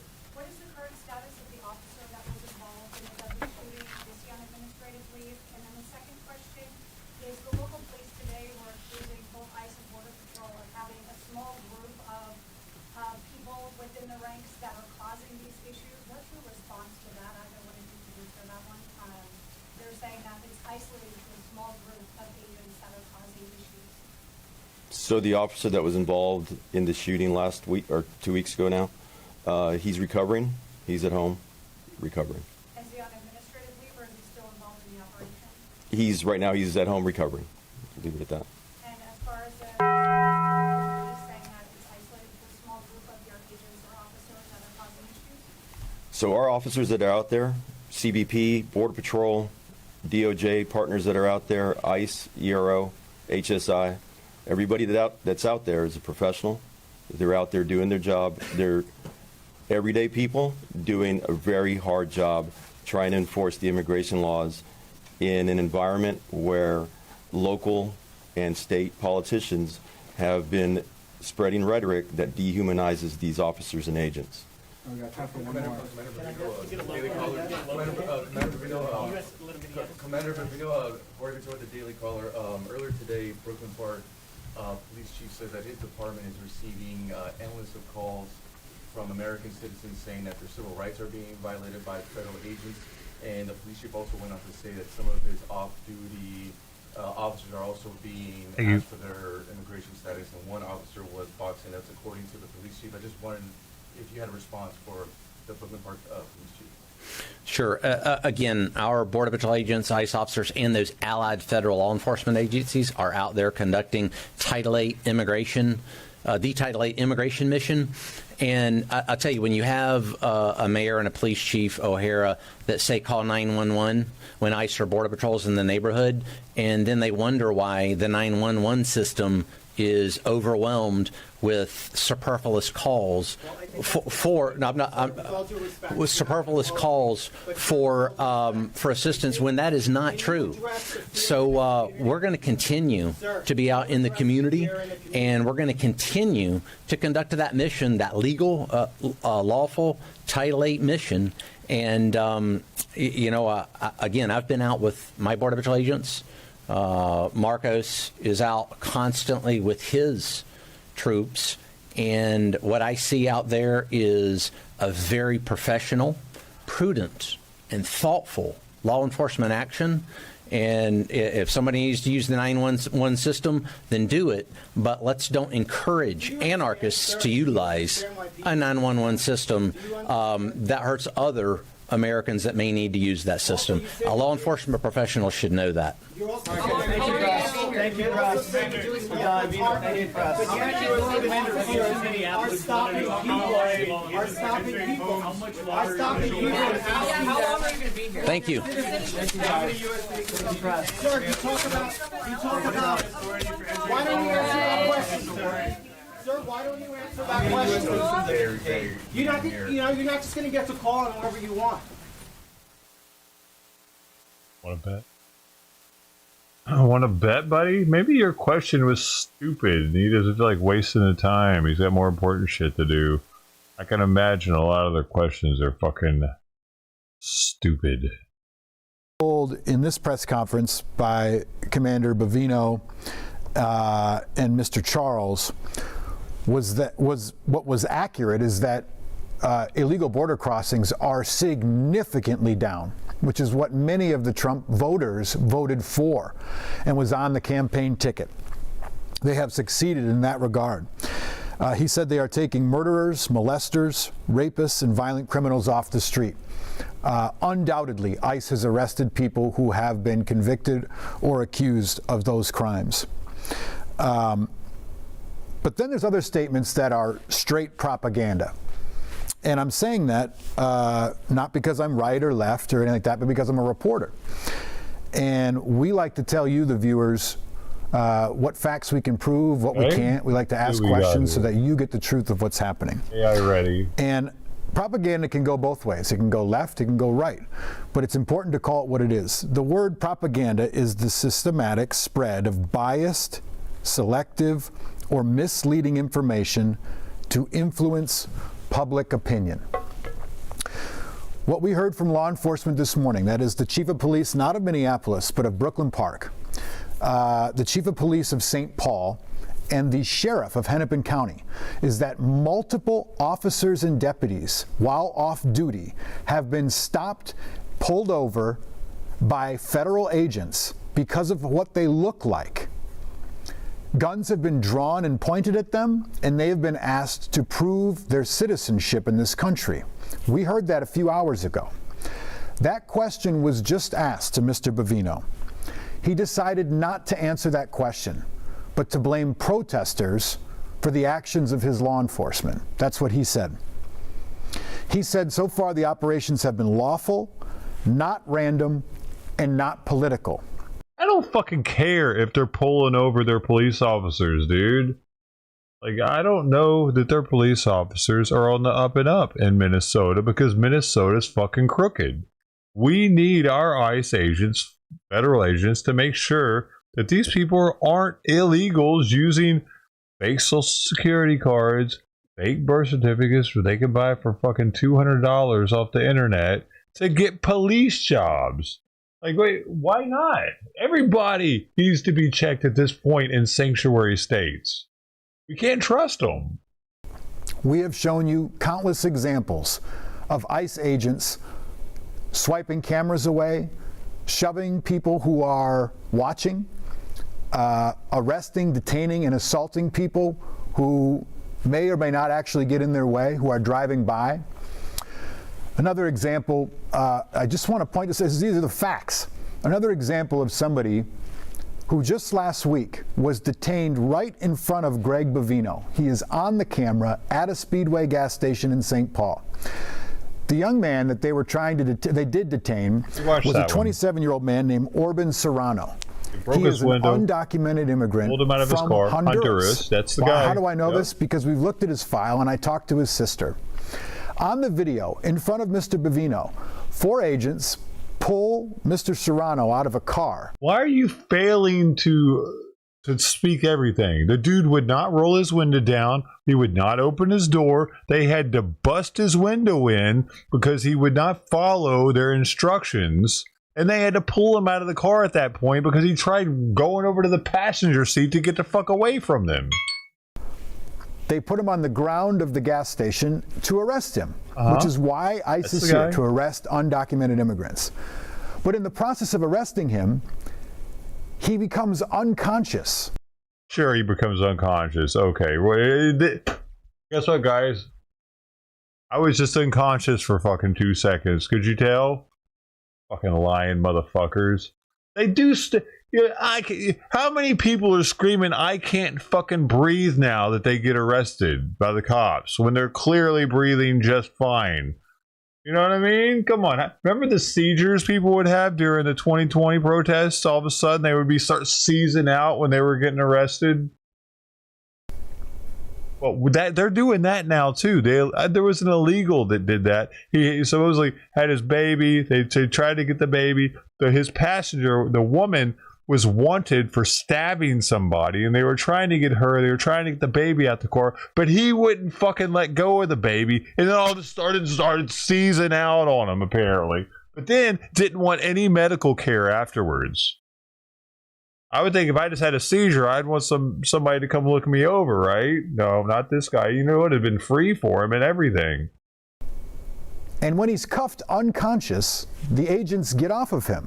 Then they pick him up by his leg and by his arms, unconscious, and they carry him into a van, unconscious, and place him into the van, unconscious, 5 times, and buckle him in, unconscious. There you go. And in that time span, there's not a single agent or officer that checks for his pulse. That's because they could tell the fucker was faking, probably, you dumb shit. To see if he's breathing. You can see if he's breathing by looking at him. You don't have to fucking put your fucking lips on his mouth. Mr. Bavino was there. And I can't stand that I can hear you swallowing. What the fuck? Is it accurate that they arrested 10,000 undocumented aliens in 1 year in Minnesota? That's what he says, perhaps. And 3,000 since this operation has started? Yes, perhaps. I haven't heard a single person argue that they want murderers, molesters, rapists, or violent criminals on the streets of Minnesota. What we've been hearing from people on the other side is how it's being conducted. And for the points that Mr. Bavino did make, they should be stated, and they should be stated as factual. But for the points where he's making that have no evidence or they contradict local law enforcement, we have a right and a necessity to point that out. Did you give us any? I do. Just because they arrested one person who wasn't a sexual offender, what? Dude, they had a reason to arrest him. He wouldn't identify himself. They knew, though, that he was a Honduran national before they even busted the window. They said that. He's a Honduran national. They told the people. He's not explaining any of the actual situation. Just they pulled him out of his car. He went unconscious. He went unconscious. He went unconscious. Ah, the humanity. Have the Brooklyn Park bite. Let's see here. What I was talking about, by the way, was the chief of police from Brooklyn Park, and that was the question you heard right at the end of the press conference. This is the type of shit that made George Floyd so famous.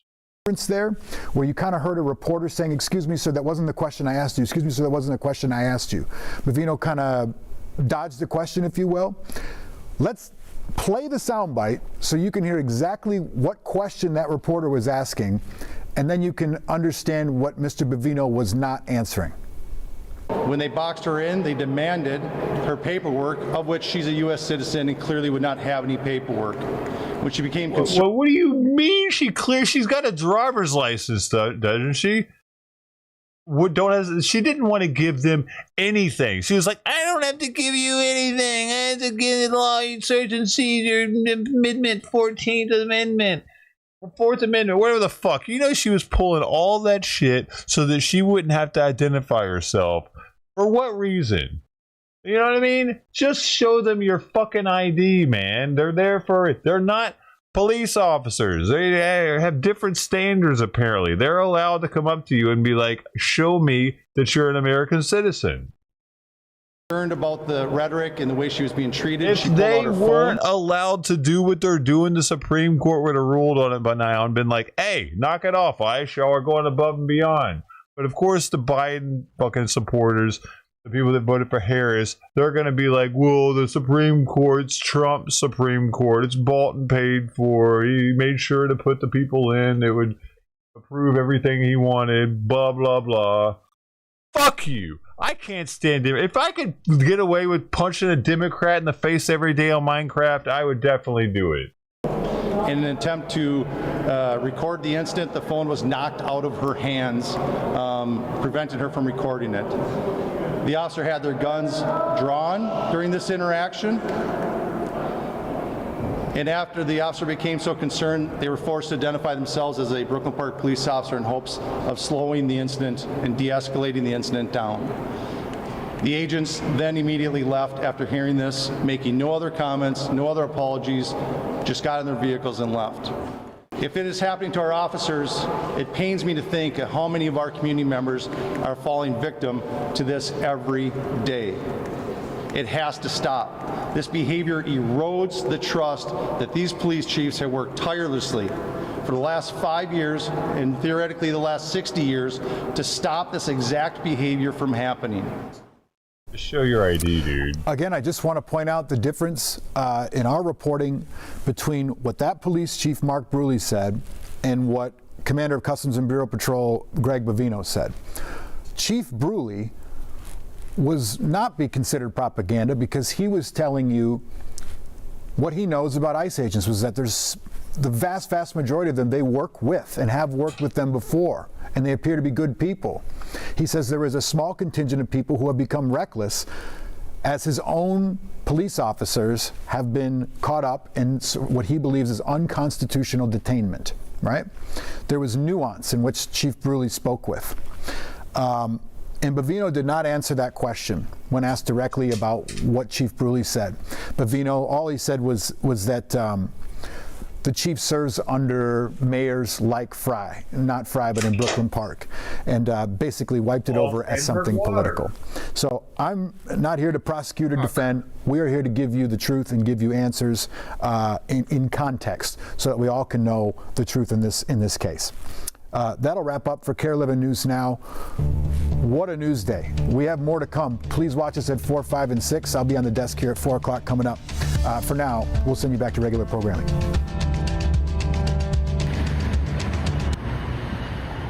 Well, good to see what the masses of people in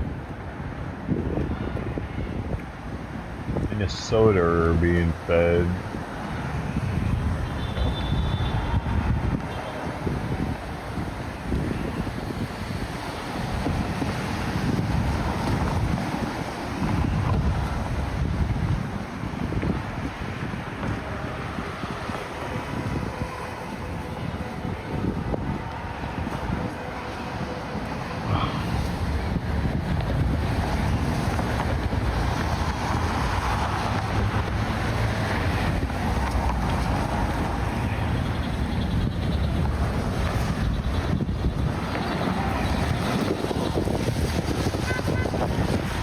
Thank you for the likes on YouTube. I don't know how many of them are. I don't even look anymore, but thank you if you did it. If you didn't, what do I have to do to get a like, man? Do you want to see my penis on the side or something? I need some age verification. You know, we need to make sure that you're legally allowed to see my cock and balls.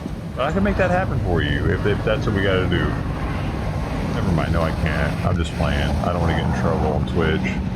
Might not be allowed to solicit my penis. So I'm gonna take that back now. Roll that back.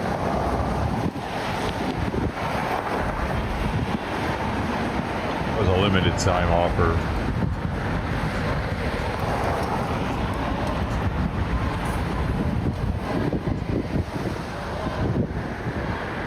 Because I know the Dems, the Dems that are here that wouldn't like the stream, they're all about looking at some cock and balls.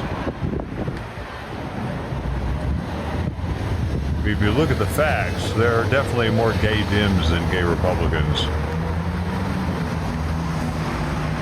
I'm just looking out for them. I'm just trying to look out for both sides here. Try to stay impartial, unbiased.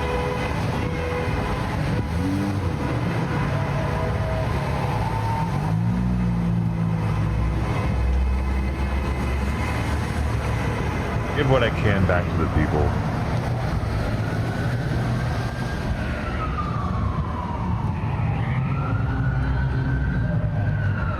go naked during live stream. I don't think that's allowed though, Nancy.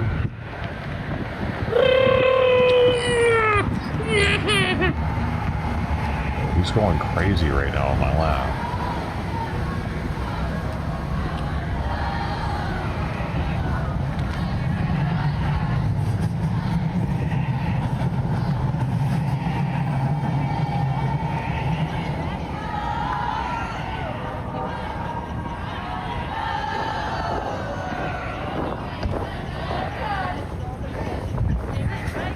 You're not allowed to do gay naked streaming, Nancy. What are you talking about?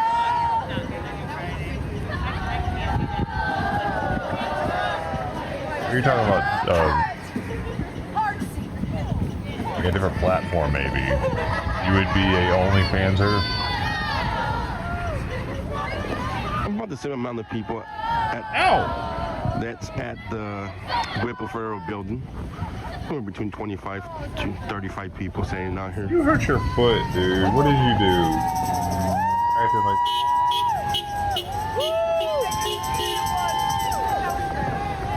Jumping on top of that cage over and over. Ow! Out of here!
Dude.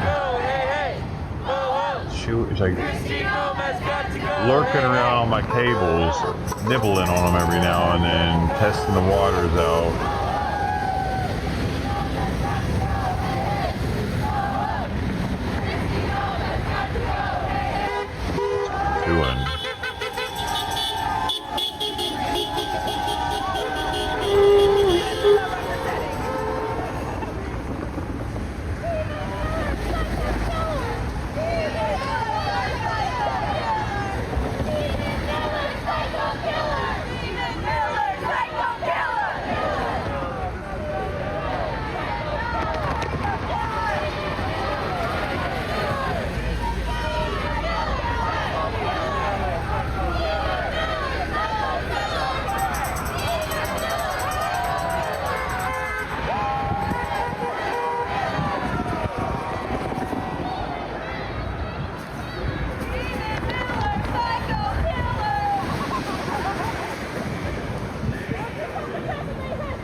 parking spot was only for 2 hours.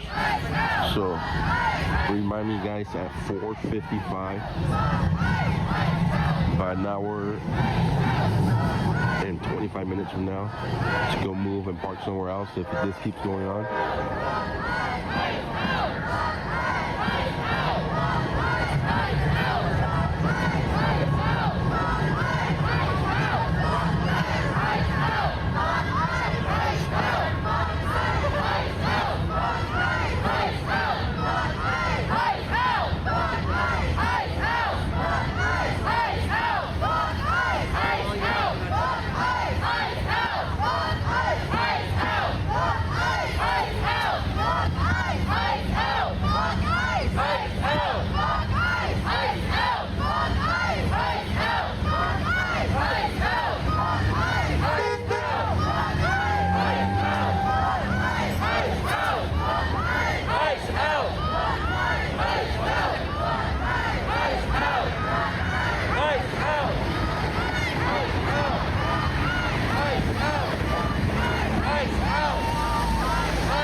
He's my god. What was happening with her?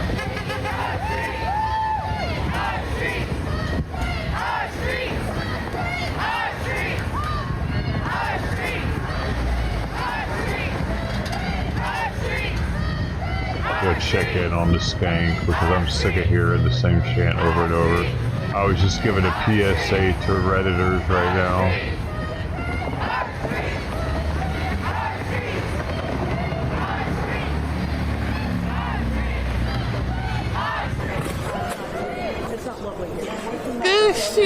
There's like 20 of you idiots, and you're definitely not in the street. It's your sidewalk, I guess, though.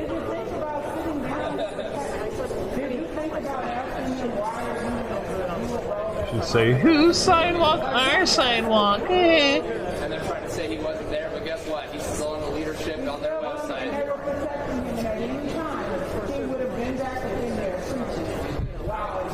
My check, my check, my check, my check.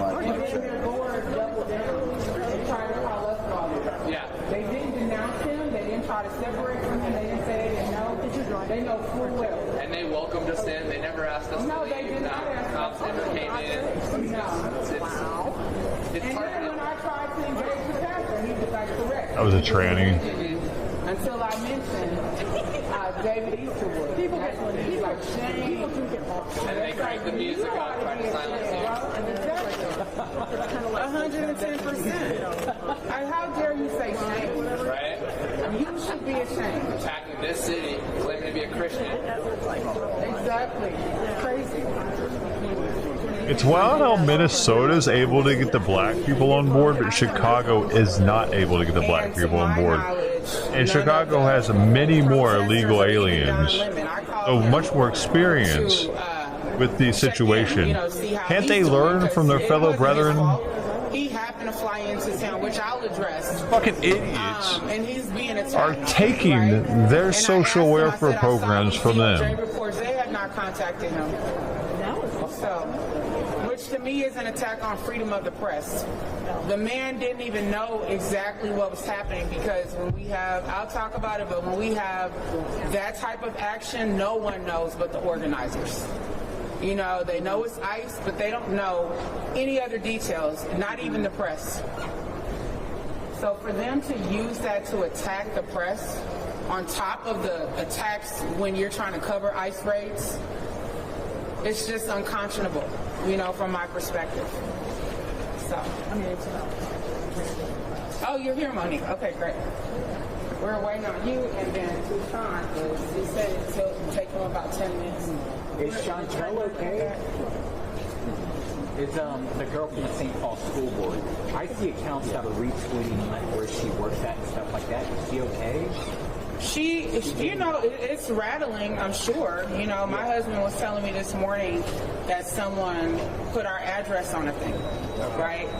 And of course, I've been getting all kinds of threats, you know, via email, via social media, you know, saying that, you know, you come into my church, this will have like literal threats, and these people are crazy. So I'm hoping, you know, I talked to her and she's holding it together, but it's rattling, you know what I mean, for her. So there's like online chatter that they're trying to get her fired from the St. Paul.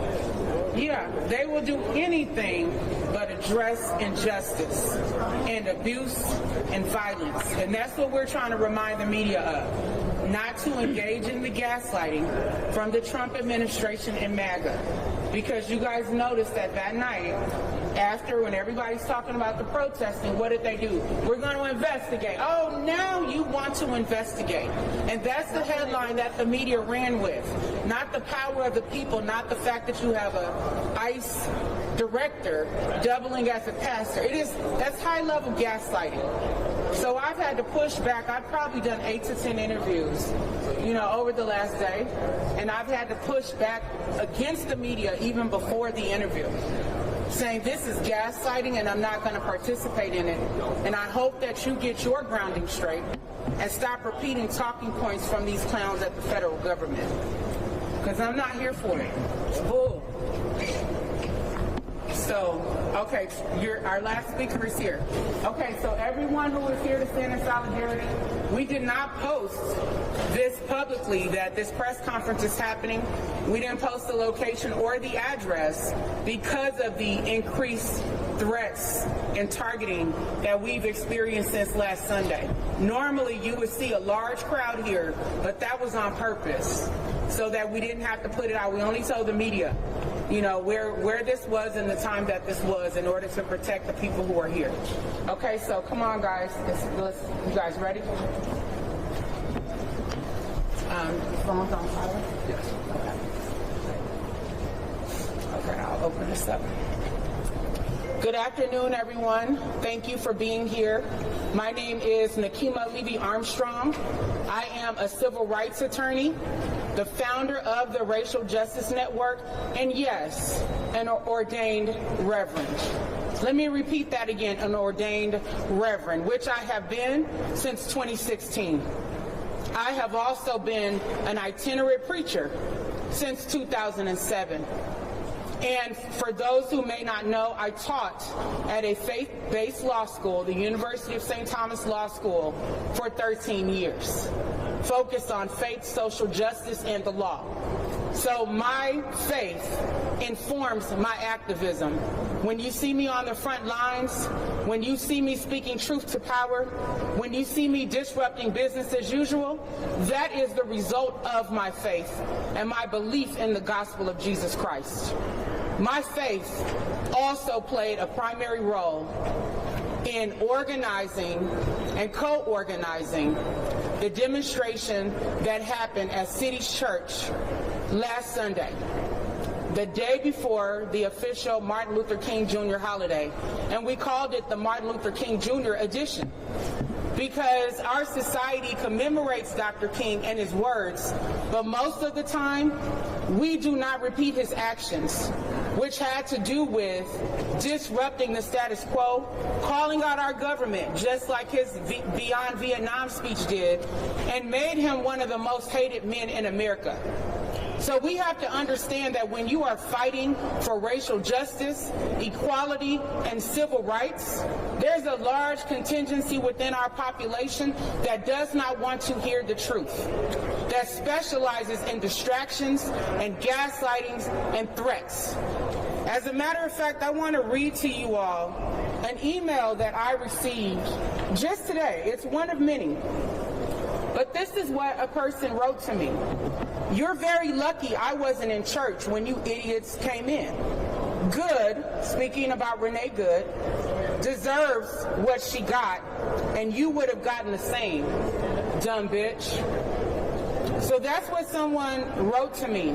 And again, it's one of many emails that I have received from these MAGA supporters, from people who have a problem with the fact that we came into the church to confront an injustice, and do not have a problem with the fact that you have an ICE director, not just an ICE agent, as some people have said, but the director of the ICE field office in the state of Minnesota, also serving as a pastor at City's Church in St. Paul.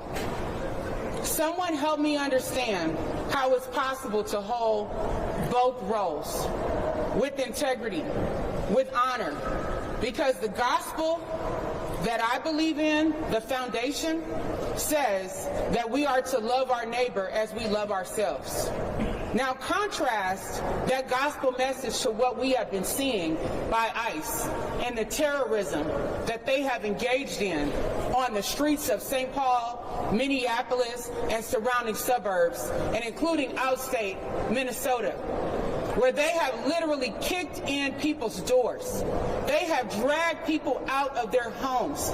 As a matter of fact, on Sunday, while we were in City's Church, one of the most egregious things that they did was brought out a Hmong elder wearing a robe and some pajama shorts, it looked like, and they wouldn't even let the man put on full clothing, knowing that we're dealing with freezing cold temperatures here in Minnesota.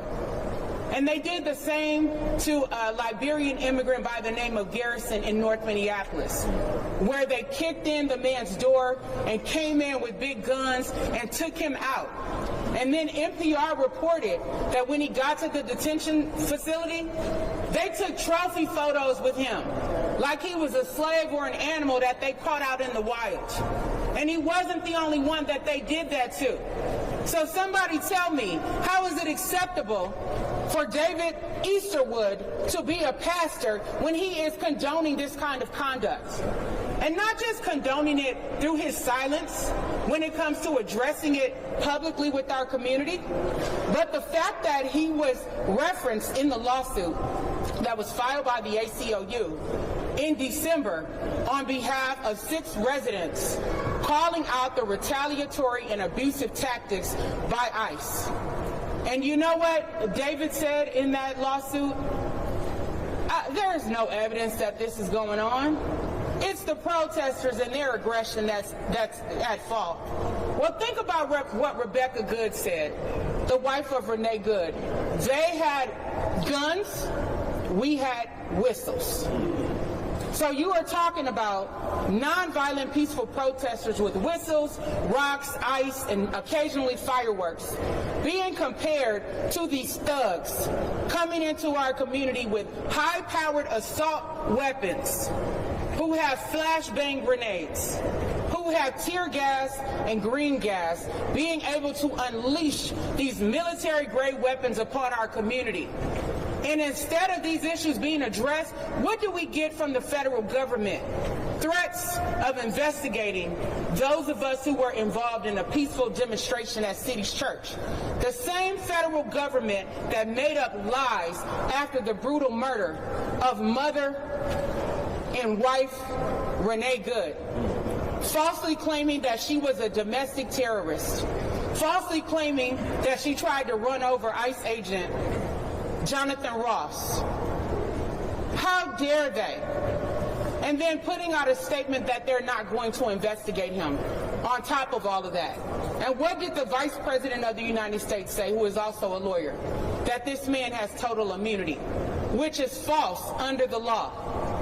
So these people need to be called out, and they need to be held accountable for continuing to assault the very people who are standing up for freedom, justice, and equality. This does not just affect immigrants. It's bad enough that it affects immigrants, but it also affects American citizens. And it doesn't matter whether they are adults or whether they are children. Think about the day that Renee Good was killed. That same day, ICE officers, federal officers, went to Roosevelt High School and they assaulted young people, pepper sprayed them and physically assaulted them.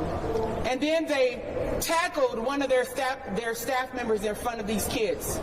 Think about the family of 8 that was driving in North Minneapolis on the day that the Venezuelan national was shot in the leg.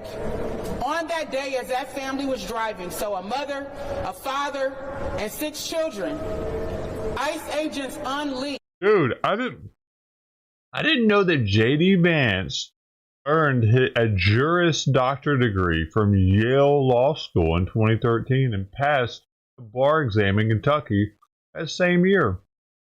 Damn! Yale? Okay. Military-grade munitions on that family's vehicle, causing a flashbang grenade to go under their car. 2 fucking viewers because they saw this wasn't live or they didn't like me fucking stopping it for 2 seconds. Fuck, I hate streaming sometimes. And tear gas to go into their car. 2 of their children had asthma and could not breathe. But even worse, I'm not allowed to talk, a 6-month-old baby lost consciousness during that attack. A 6-month-old baby, an innocent family, because of the lawlessness and the recklessness by ICE. Now think about that. And then you think about the board of City's Church. Instead of them saying, you know what, we made a mistake. David Easterwood should not have been allowed to continue to remain as a pastor on our roster at this church in light of all of the abuse and harm being levied by ICE. If they were true to the gospel that I just referenced, but instead, what did they do? Issue a statement calling protesters lawless. That's the kind of gaslighting that we're dealing with here. It's unconscionable and it's unacceptable while human lives are at stake. So today, we are calling for the resignation of so-called Pastor David Easterwood from City's Church. We are asking City's Church to operate in truth and integrity and the true meaning of the gospel, and to recognize that David Easterwood's dual role as a pastor and as the director of the ICE office is a most definite conflict of interest, and it cannot stand. Thank you. So with that, I'm calling up next Monique Cullors-Doty, who is the co-founder of Black Lives Matter Minnesota and one of the co-organizers of the demonstration that we held at City's Church on Sunday. Let's welcome Monique.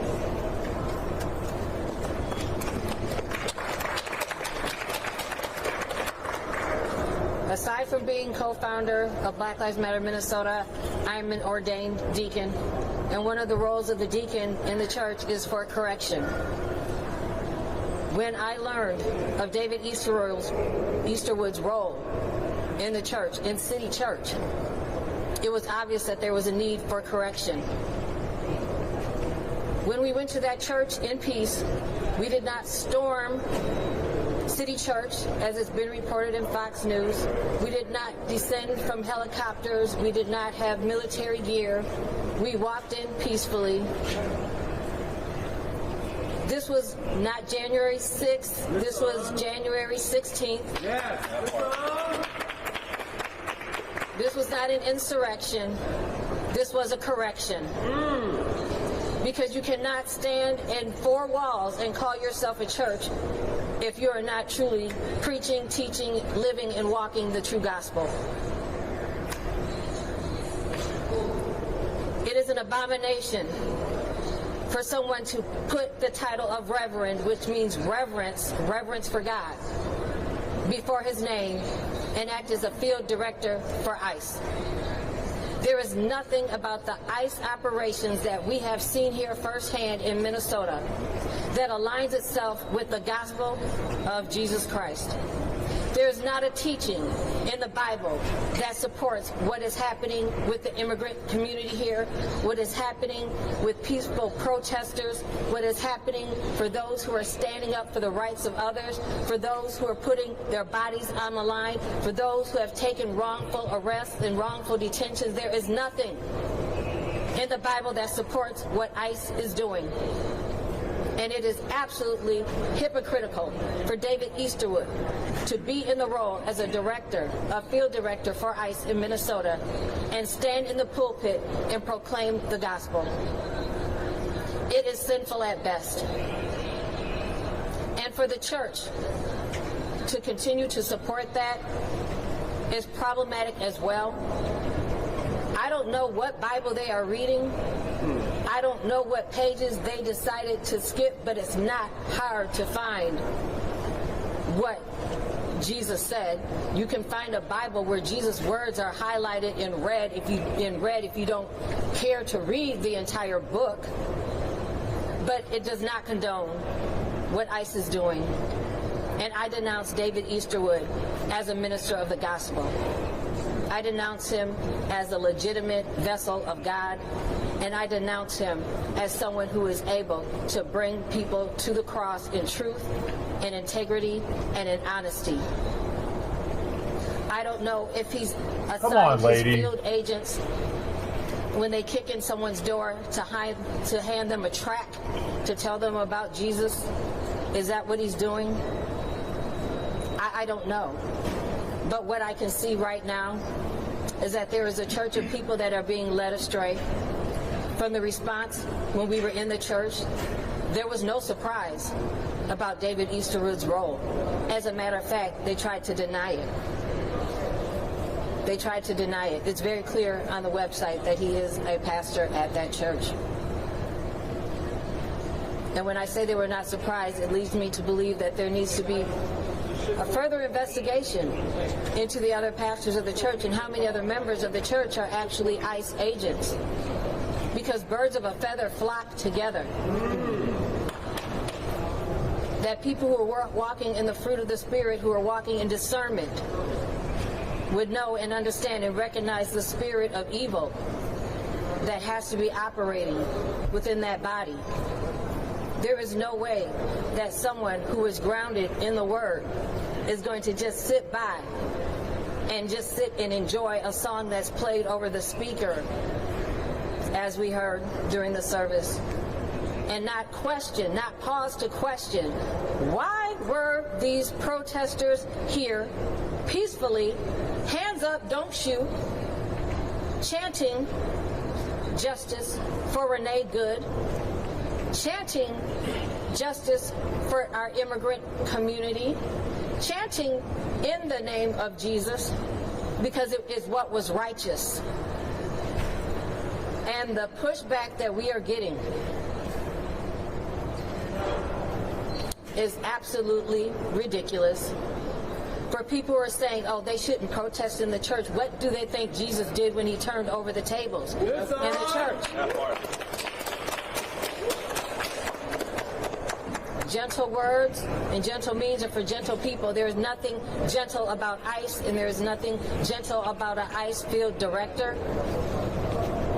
So we came and we did what was necessary, and hopefully this opens up a greater conversation for the Southern Baptist Convention, which has already been debating and struggling with immigration and its stance, which which is crazy in and of itself, that they would choose half to ignore the Bible and the other half to call for stronger immigration laws. Well, let's be clear. Let's imagine, how hard was it to come through Ellis Island for their ancestors? Not hard. So I say this, standing in solidarity with my other organizers and the other protesters that showed up with us. We stood on the side of what was right. We stood up for our immigrant community, and that's what we all need to do. So when we see other people wrongfully under attack, no one should just sit by idly. Come out of the comfort of your home. Come out in the street. Find your place and see what you can do to organize, because it's going to get worse before it gets better. Thank you. I'm pretty sure at the time of Jesus, there weren't all these social welfare programs that are being taken advantage of. Either the demonstration that took place on Sunday. And I have to say that I'm really disappointed overall in our faith community. We are seeing maybe a handful of pastors in this community, including so-called progressive ones, speaking out against this, but more need to use their voices, especially because of the fact that the Trump administration rolled back protections for houses of worship. That is something that the media has completely missed. They sent out guidance saying that ICE agents can enter houses of worship with a warrant. ICE agents have also arrested people in the parking lots of churches, waiting around for people to come out, which has had an impact on our immigrant community because many of those churches have fewer people attending because they are afraid.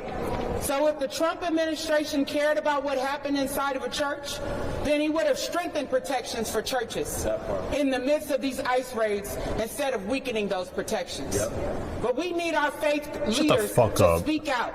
We see you at Target, but we need to see you on the front line. Remember how remember how Hamas just hides up in the mosque? They have all kinds of weapons in there and shit. They would hide in the mosque so that they wouldn't get caught.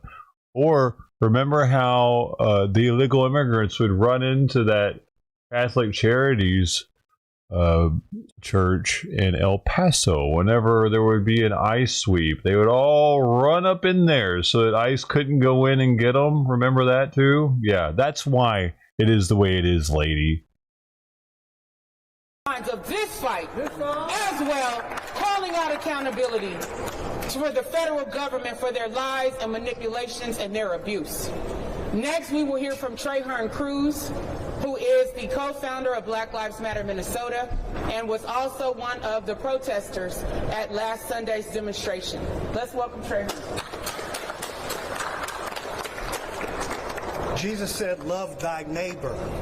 But the actions from ICE are very hateful right now. But for a pastor to be the director of a hateful organization in our community and having a church in a very diverse community, the city of St. Paul is one of the diverse communities in the country. And so for a pastor to be conducting ICE raids in a diverse community is very, very, very hypocritical to us. We came in, and the organizers came in saying, hands up, don't shoot. Hands up, don't shoot. But when Dylan Roof was in a church with black people, he prayed for them and then he shot them and killed them. During the 60s, we know about the Birmingham era, where black churches continued to be bombed and bombed. We just came in for discussion, a discussion about humanity. So there's a very different ideal of how we were approaching churches and how white supremacists have been approaching churches historically. Lastly, our civil rights protections, racism is costing the United States trillions and trillions of dollars. And civil rights were put into place to address so that black people can be treated civilly. And so for Donald Trump, the President Trump, to reverse that is harmful not only to black people, but harmful to America and also harmful to the American economy.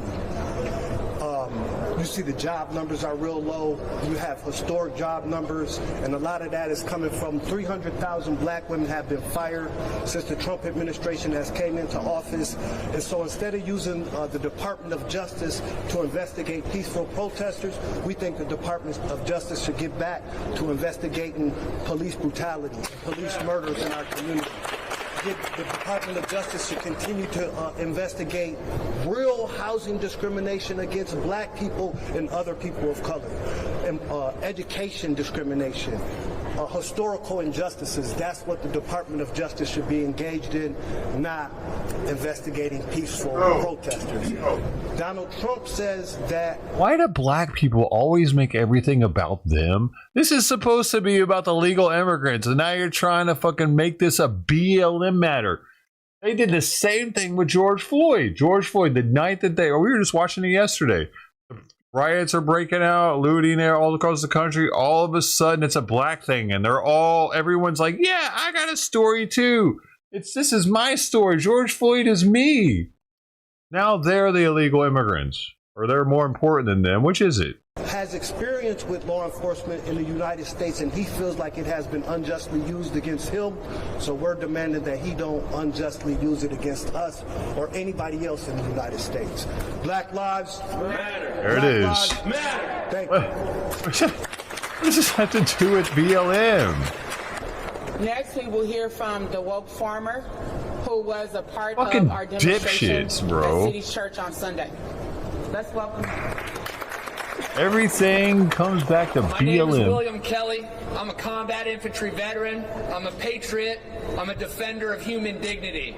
And now I'm being labeled as a domestic terrorist. You yell too much. We came into that church with peace, while they leave black churches in pieces. While the Somali community and Somali citizens are afraid to go to their mosques.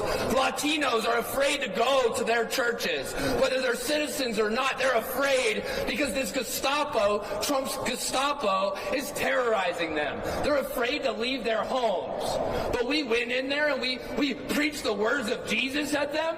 Jesus said to love thy neighbor. Jesus said to welcome aliens from faraway places. But we're terrorists? It's amazing that anarchists, or not anarchists, but atheists seem to be the most Bible-read people when it comes to this shit, don't they? Obviously, you know this motherfucker ain't going to church, he ain't Christian, but now all of a sudden he cares so much about Jesus. Calling me a professional agitator now? Well, yes, I am. I am an agitator because people need to be agitated. What they're doing to this nation is unconstitutional. It is inhumane. It is treason. It is disgusting. ICE is the complete opposite of Christianity. You cannot be an ICE agent and be a pastor. That is a white supremacist church.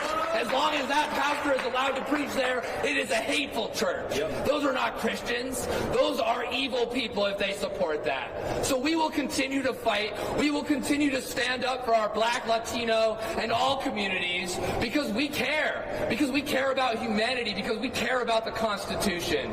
And I'm getting hundreds and hundreds of death threats since that protest on Sunday. And I just want to say I will not be intimidated. I will continue my mission for peace. I will continue my mission to stand for the Republic. That's the spittle on your beard there, bro. Humanity. All power to the people. A tool, bro.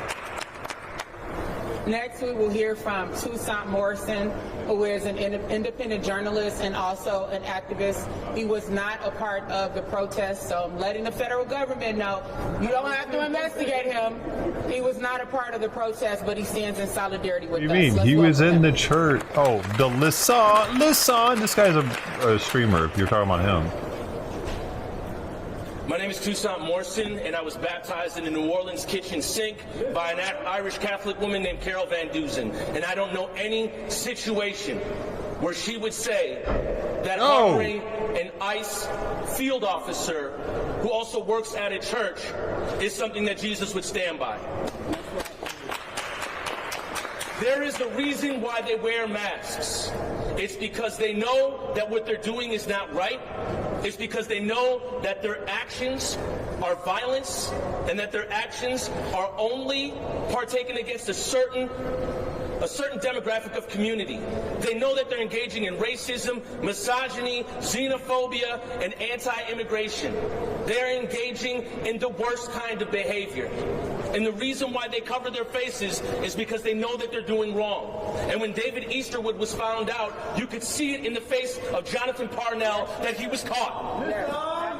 You know when somebody knows that they done fucked up. And that was Jonathan Parnell. Jonathan Parnell couldn't do anything but go back and forth with Don Lemon and then tell him to leave. Jonathan Parnell had the audacity to say that he was in the house of God. I have to tell you right now, the house of God is wherever your community is. It is not in a place that harbors an ICE field officer. The duplicity to be part of ICE and be a pastor at the same time is some type of strange preservation of white comfort that's built on blood. That's right. And we can no longer allow it.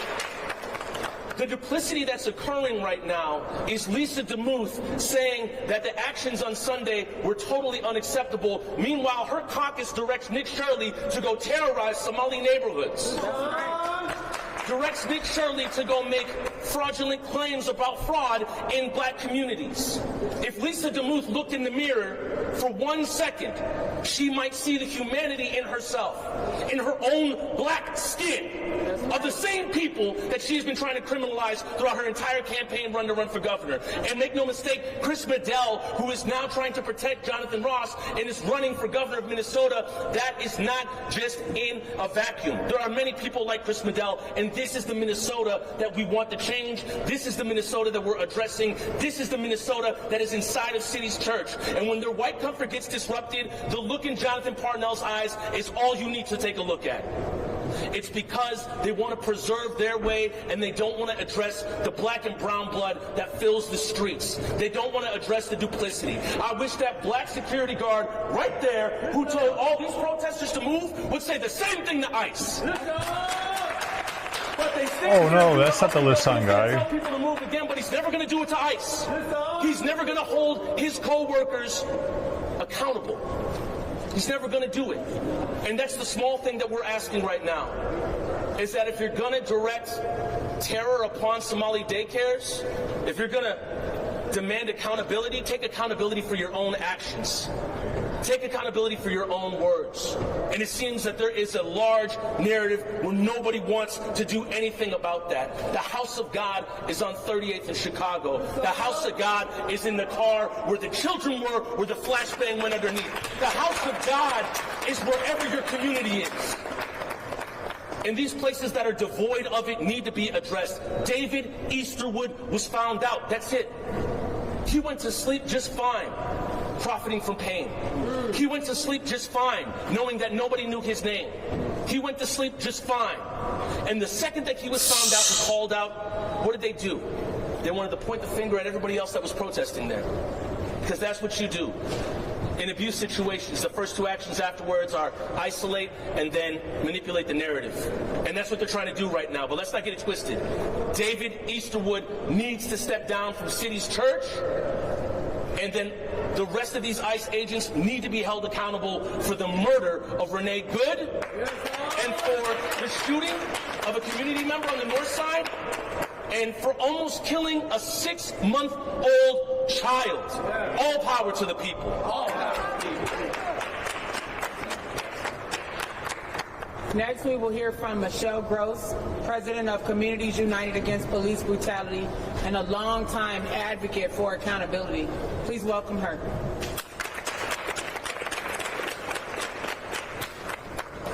Good afternoon. My name is Michelle Gross, and I'm president of Communities United Against Police Brutality. And I stand in solidarity with the people that protested at the city's church last Sunday. What they did was noble. What they did was correct. What they did was holding truth to power, and that's very important. I want to point out that while the FBI is claiming that the DOJ is claiming that they're now going to investigate people who peacefully protested against ICE, they do no such thing when ICE shows up at churches, when ICE shows up at hospitals, when ICE shows up at schools. They do no such thing. because this is about a terror campaign, and how dare the community push back against the terror that has rained down on our neighbors. That's right. We are not here for it. People, thousands of people, more than 25,000 people across the state are literally out daily warning their neighbors, helping their neighbors, using their whistles, buying groceries for their neighbors, doing other mutual aid things, getting people to their doctor's appointments, all the kinds of things that people who love each other and care about each other in our communities do to stand up for each other. And that's what these people did too. They were standing up for the rest of the community that has been victimized by these ICE agents and that ICE director. Yep. And what they did was righteous. I stand with them, and we will not allow them to go down because of this beautiful work. Thank you. Just a note to Christy Nome and Cash Patel.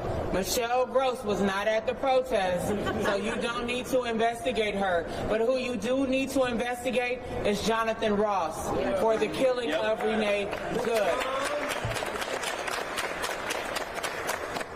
Before we take questions, I want to point out one additional thing that I think is very important that we've seen happen time and time again, especially since 2020, after the Minneapolis police killing of George Floyd. We have seen it on the front lines of ICE demonstrations, and we saw it after Sunday's demonstration at City's Church, and that is attacks on the free press. We had several independent journalists who were a part of the demonstration to document, not to participate. There is a difference. We saw Don Lemon, who is a national independent journalist, who came here, announced on Facebook on Saturday, I'm coming to Minnesota, saw the flyer on my page for the action, and showed up without knowing what we were doing and where we were going. And suddenly, he has been demonized by the Trump administration, claiming that he led the protests. And I'm thinking, wait a minute, 4 black women led the protests. No matter what we do, our voices get erased. Whether we're taking on the system, taking care of our community, there's an erasure of black women. But it was 4 black women who led the protests. But Don Lemon came to document what was happening. And anybody who watched his footage, you saw that he documented our voices, and he specifically talked to parishioners to get their side of the story. That's what journalists do. They talk to multiple sides to try to get information. But to try to demonize this man, and there were even memes, I'm hoping there were memes, that came out last night claiming that the Trump administration was going to prosecute this man under the Ku Klux Klan Act. Right? That just ridiculousness. The weaponization of our history against us as Donald Trump and his administration tries to erase our history. But we stand in the spirit, in the strength, in the power, in the resistance of the people who came before us, whose voices would not be silenced against white oppression and terrorism and white supremacy. That is why we are still standing strong.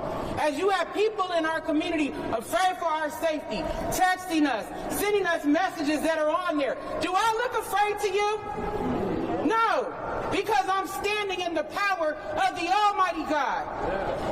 And God is our protector. And at the end of the day, like Queen Esther said, if I perish, I perish.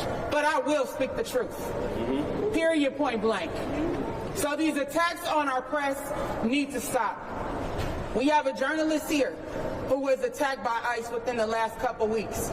Tear gas, in spite of having a press written across his chest, and also shot with a marker round or a rubber bullet, and now has a boot on his foot for the next 4 to 6 weeks. We've had journalists with their eyes shot out, journalists physically assaulted, pushed to the ground, in spite of ICE and law enforcement knowing that they're journalists. I got a call just yesterday from a local journalist saying that the city of St. Paul was planning to investigate the protests. Well, for those who don't know, City's Church called the police on us. even though we were peaceful and nonviolent. So the St. Paul police did arrive, but they stayed outside of the church until we left. They didn't approach us, they didn't say anything to us.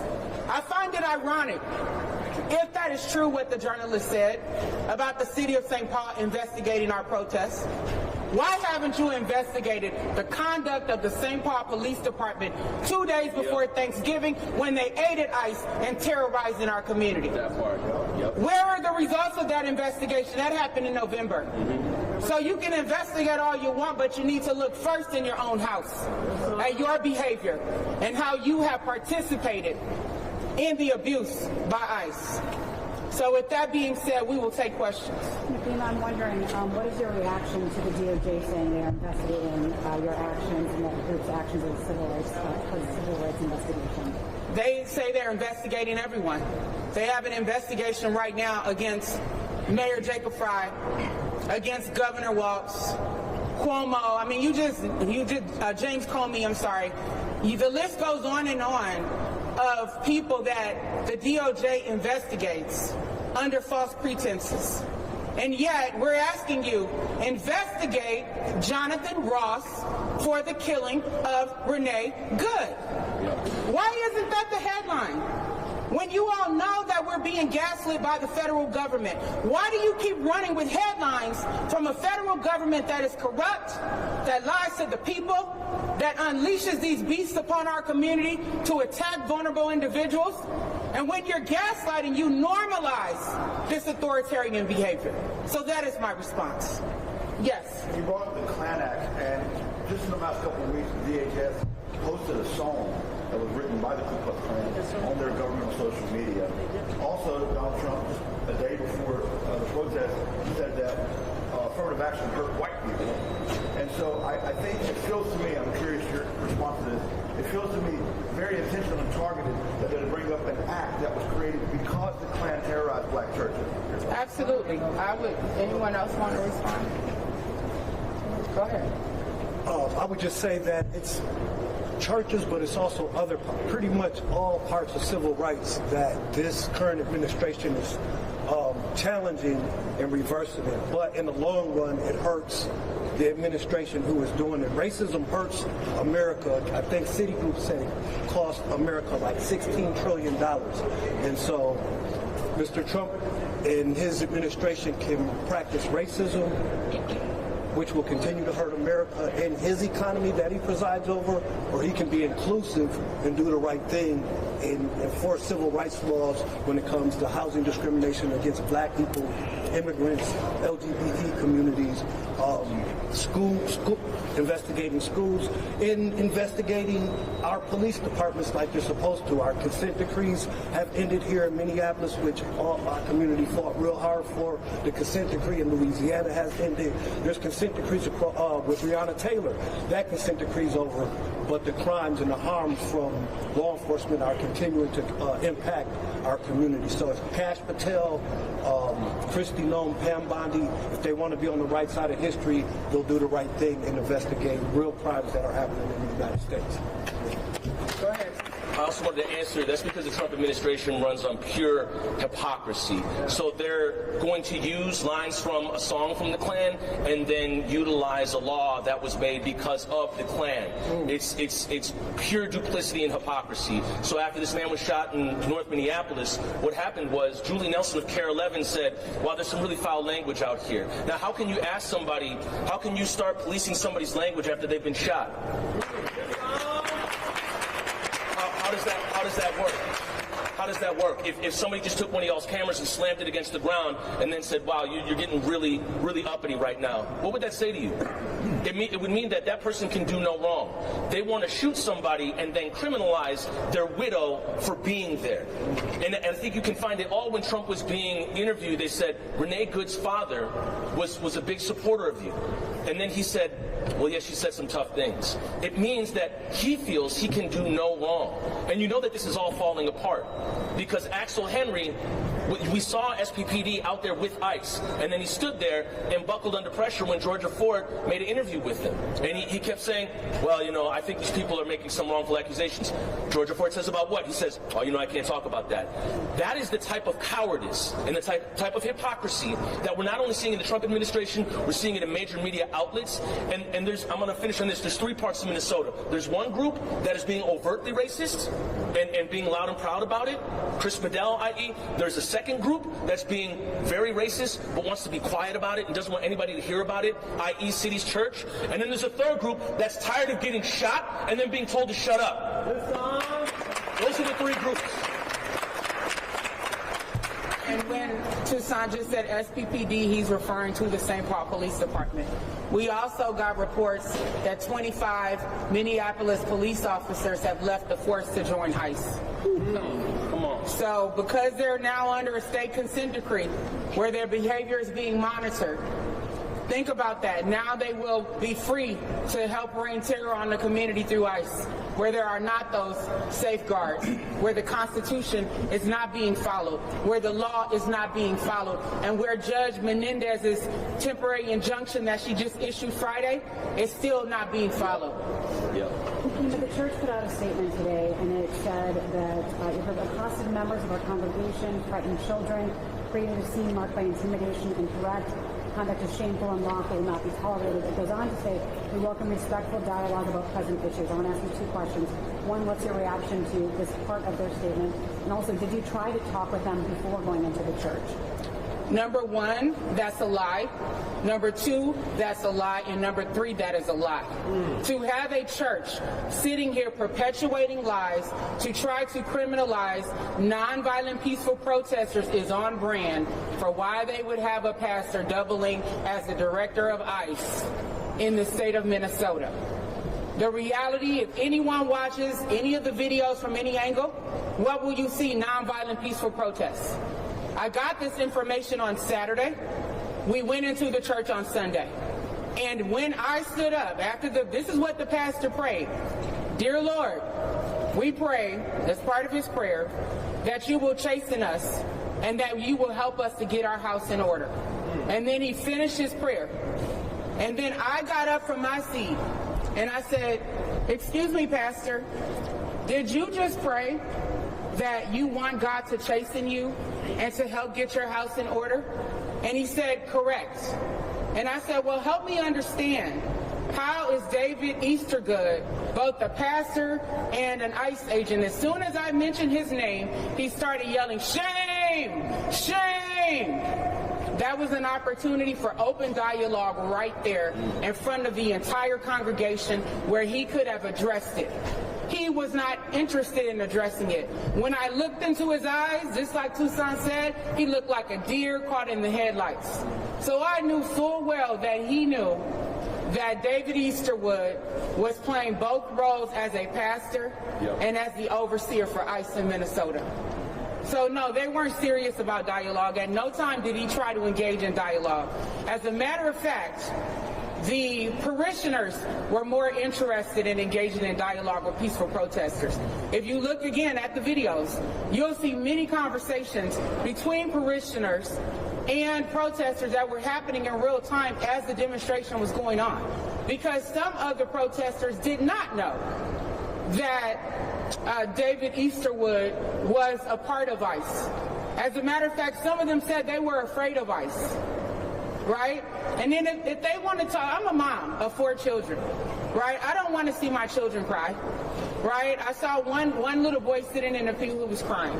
I had the husband of a progressive pastor that night come onto my Facebook page and say, you know, there were children crying, you know, and they were afraid, and, you know, sitting in church when you guys were there. I said, there are children in their own homes, sitting there afraid because ICE has kicked in their door, has held their family at gunpoint, forced them out, dragged them into the street, cut women out of seatbelts and pulled them out of cars and bashed their windows.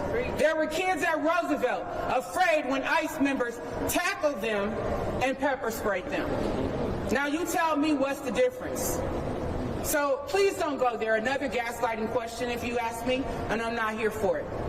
Yes. Real quick, just to clarify, should ICE agents, ICE officers, should they operate in any church in any capacity? Absolutely. I do not believe that they should. If the church is a sanctuary and a sacred place, as the Trump administration has pretended that they believe that it is, why would Trump deliberately roll back protections for churches under his administration? Why wouldn't he strengthen those protections? So, Michelle, do you want to add to that? Well, I think, just to validate and say what you said, ICE, as far as I'm concerned, shouldn't operate anywhere. I'll start with that. I think we should abolish ICE, and that is my position.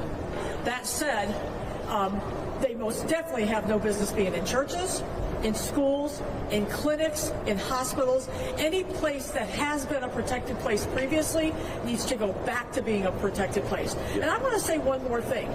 The DOJ is so interested in investigating a few peaceful protesters who told truth in a church, but they haven't done anything to investigate the more than 24 mosque bombings and attacks on mosques that we have experienced in the state of Minnesota. Minnesota has more attacks on mosques in our state than any other state in the country by far. And this administration, this DOJ has done nothing to address the vandalism against these mosques and the bombings and the fires and all of the horrible things that have happened in those mosques. And that's because they're racist and they're not interested. It's not about religion for them, it's about race and about, backing up white supremacy. And we are not here for it. Thank you. I wanted to say one thing. I'm sorry. Renee Good children are crying. As they talking about children was crying in the church, Renee Good children were crying. They would never get a chance to see their mother again. And just like you stated, when they come to our churches and our mosques, they leave them in pieces. They don't leave in peace, just so we clear. We come at them with cameras, we come at them with hands and what have you. They come at us with guns to kill us. And bombs. What can we do as journalists, as photographers, as just bystanders to basically protect our civil rights, protect ourselves? And not only that, my thoughts and prayers are with all of our families, because we know Minnesota is under attack and we're being threatened abysmally. What can we do as independent people and as mothers and fathers just dealing with this gut-wrenching situation? I mean, the reality is that Congress has sat down on the job. They are enabling this unchecked power and authoritarianism that we are experiencing. We know that 28 members of Congress, all Democrats, came here on Friday for a congressional hearing about the attacks by ICE in Minnesota, but they still have limited power while Republicans are silent and complicit and hold the balance of power. And you can see the local Republicans here aren't doing a darn thing other than stirring the pot. They ought to be ashamed of themselves for allowing this to happen, for condoning it, and for helping to facilitate it, as was mentioned earlier by Toussaint Morrison. I would say on a state level, of course, our state government can use the power of law enforcement anytime, just like they do against citizens. They can direct the local police department, the state troopers, the sheriff's office, they can direct them to arrest ICE agents who violate the law. But not a single one has been arrested. That gives a signal that they can act with impunity. That's part of the problem. So the best thing that we can do is remember the mantra. Who keeps us safe? We keep us safe. Who keeps us safe? We keep us safe. Yes. I got a question for Will. After the DOJ announced the investigation on your social media, you said, "Come get me, Pam." So can you expand on your response or how you're feeling about it? I mean, what we're seeing around this country is they're using their political influence to attack people that disagree with them. They're going to come at me with charges, and I'm not scared of that. There's no base for these charges. I did not block them from, their service. They welcomed us in. They never asked us to leave. The police never came in and removed us. So we didn't stop their service. In fact, people were still praying the entire time. The music was still playing the entire time. So, Pam Bondi, you want to come and arrest me? You want to come and give me charges? charges, so be it. And for all the people giving me death threats, threatening my life, kill me. Go ahead, kill me.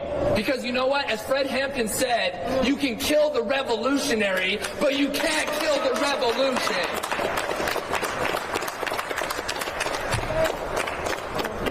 Yes, go ahead. You asked a minute ago what regular, average, ordinary people can do. And I think people are doing what they can do. They're out, people are out in the community with their whistles. They are out in the community delivering food to our neighbors, delivering goods and supporting people, driving them to doctor's offices, doing all of the kinds of things that the community can do. What has happened is that the institutions have failed us. Law enforcement is nowhere to be found. They claim that they're outgunned.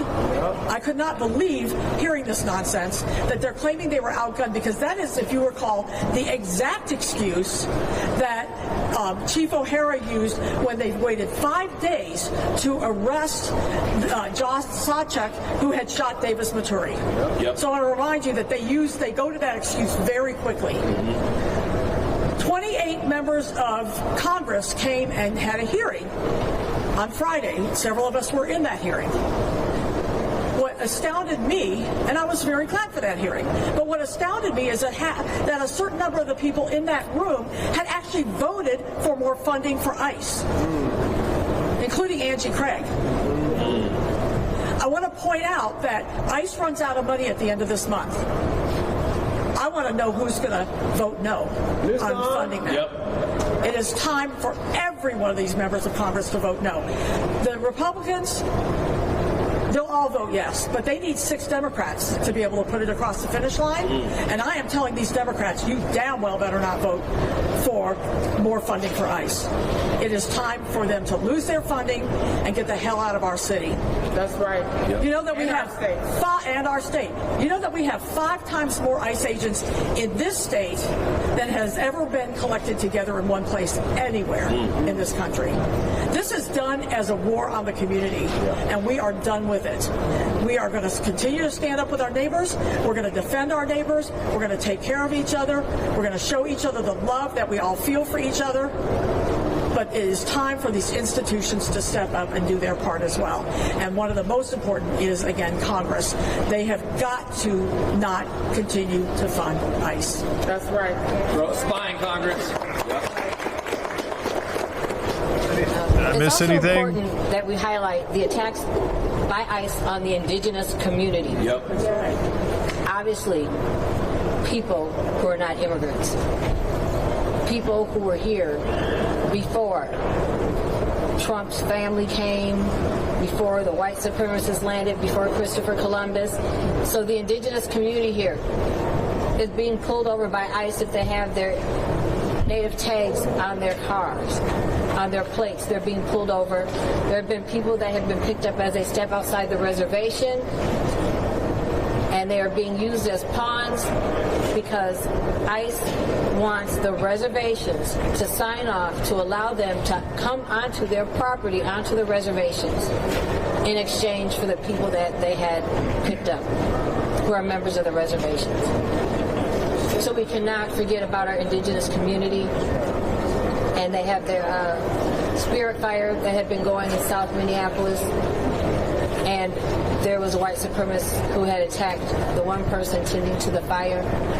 So they are under attack as well.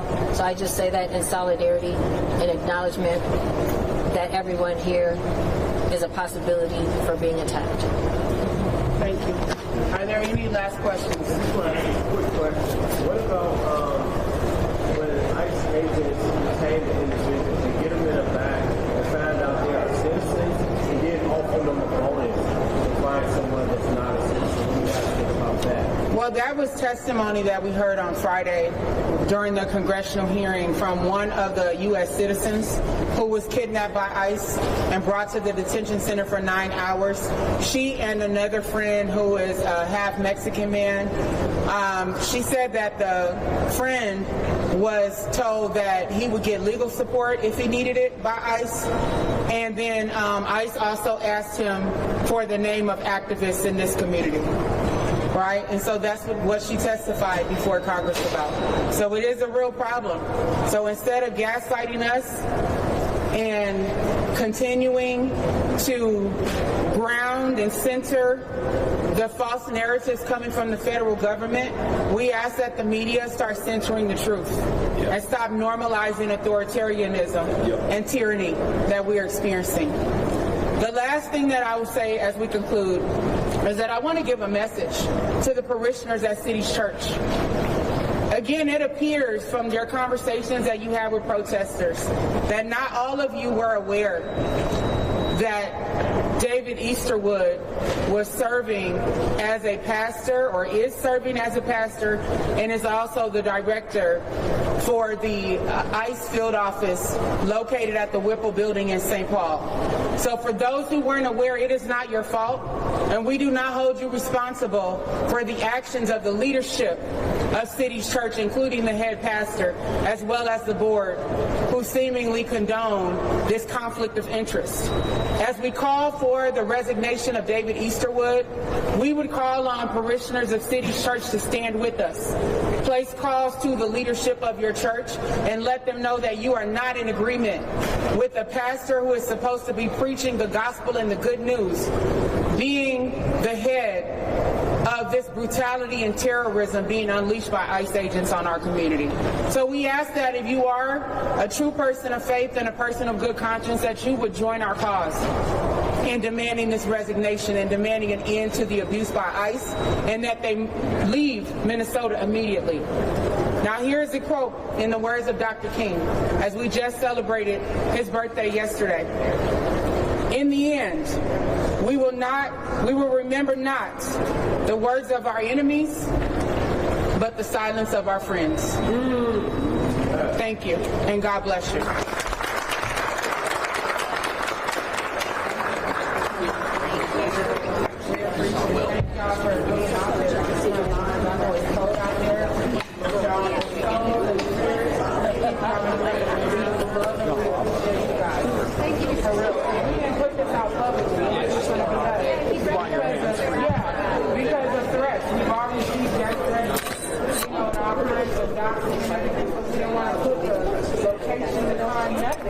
So thank you all for sitting with us. We love and appreciate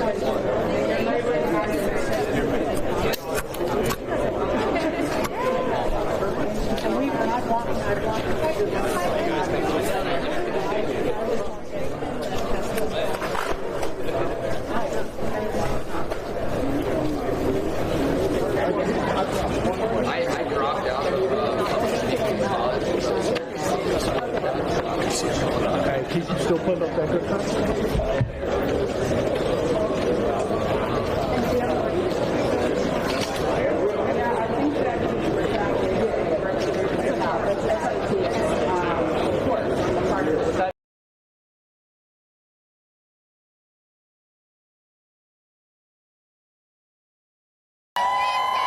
Strike! Strike! Strike! Strike! Strike! It is our duty. It is our right. It is our duty. It is our right. Strike! Strike! Strike! Strike! Strike! It is our. Power to the people. No one is illegal. Louder. People. No one is illegal. Power to the people. Power to the people. No one is illegal. Power to the people. No one is illegal. Power to the people. No one is illegal. Power to the people. No one is illegal. Power to the people. No one is illegal. Power to the people. No one is illegal. Power to the people. No one is illegal. Power to the people. No one is illegal. Power to the people. No one is illegal. We say no to racist fear. Immigrants are welcome here. We say no to racist fear. Immigrants are welcome here. We say no to racist fear. Immigrants are welcome here. Immigrants are welcome here. We say no to racist fear. Immigrants are welcome here. We say no to racist fear. Immigrants are welcome here. No racist fear. Immigrants are welcome here. We say no to racist fear. Immigrants are welcome here. No racist fear. Immigrants are welcome here. No racist fear. Immigrants are welcome here. No racist fear. Immigrants are welcome here. No racist fear. Immigrants are welcome here. No racist fear. Immigrants are welcome here. No racist fear. Immigrants are welcome here. No racist fear. Immigrants are welcome here. No racist fear. Immigrants are welcome here. No racist fear. Immigrants are welcome here. No racist fear. Immigrants are welcome here. No racist fear. Immigrants are welcome here.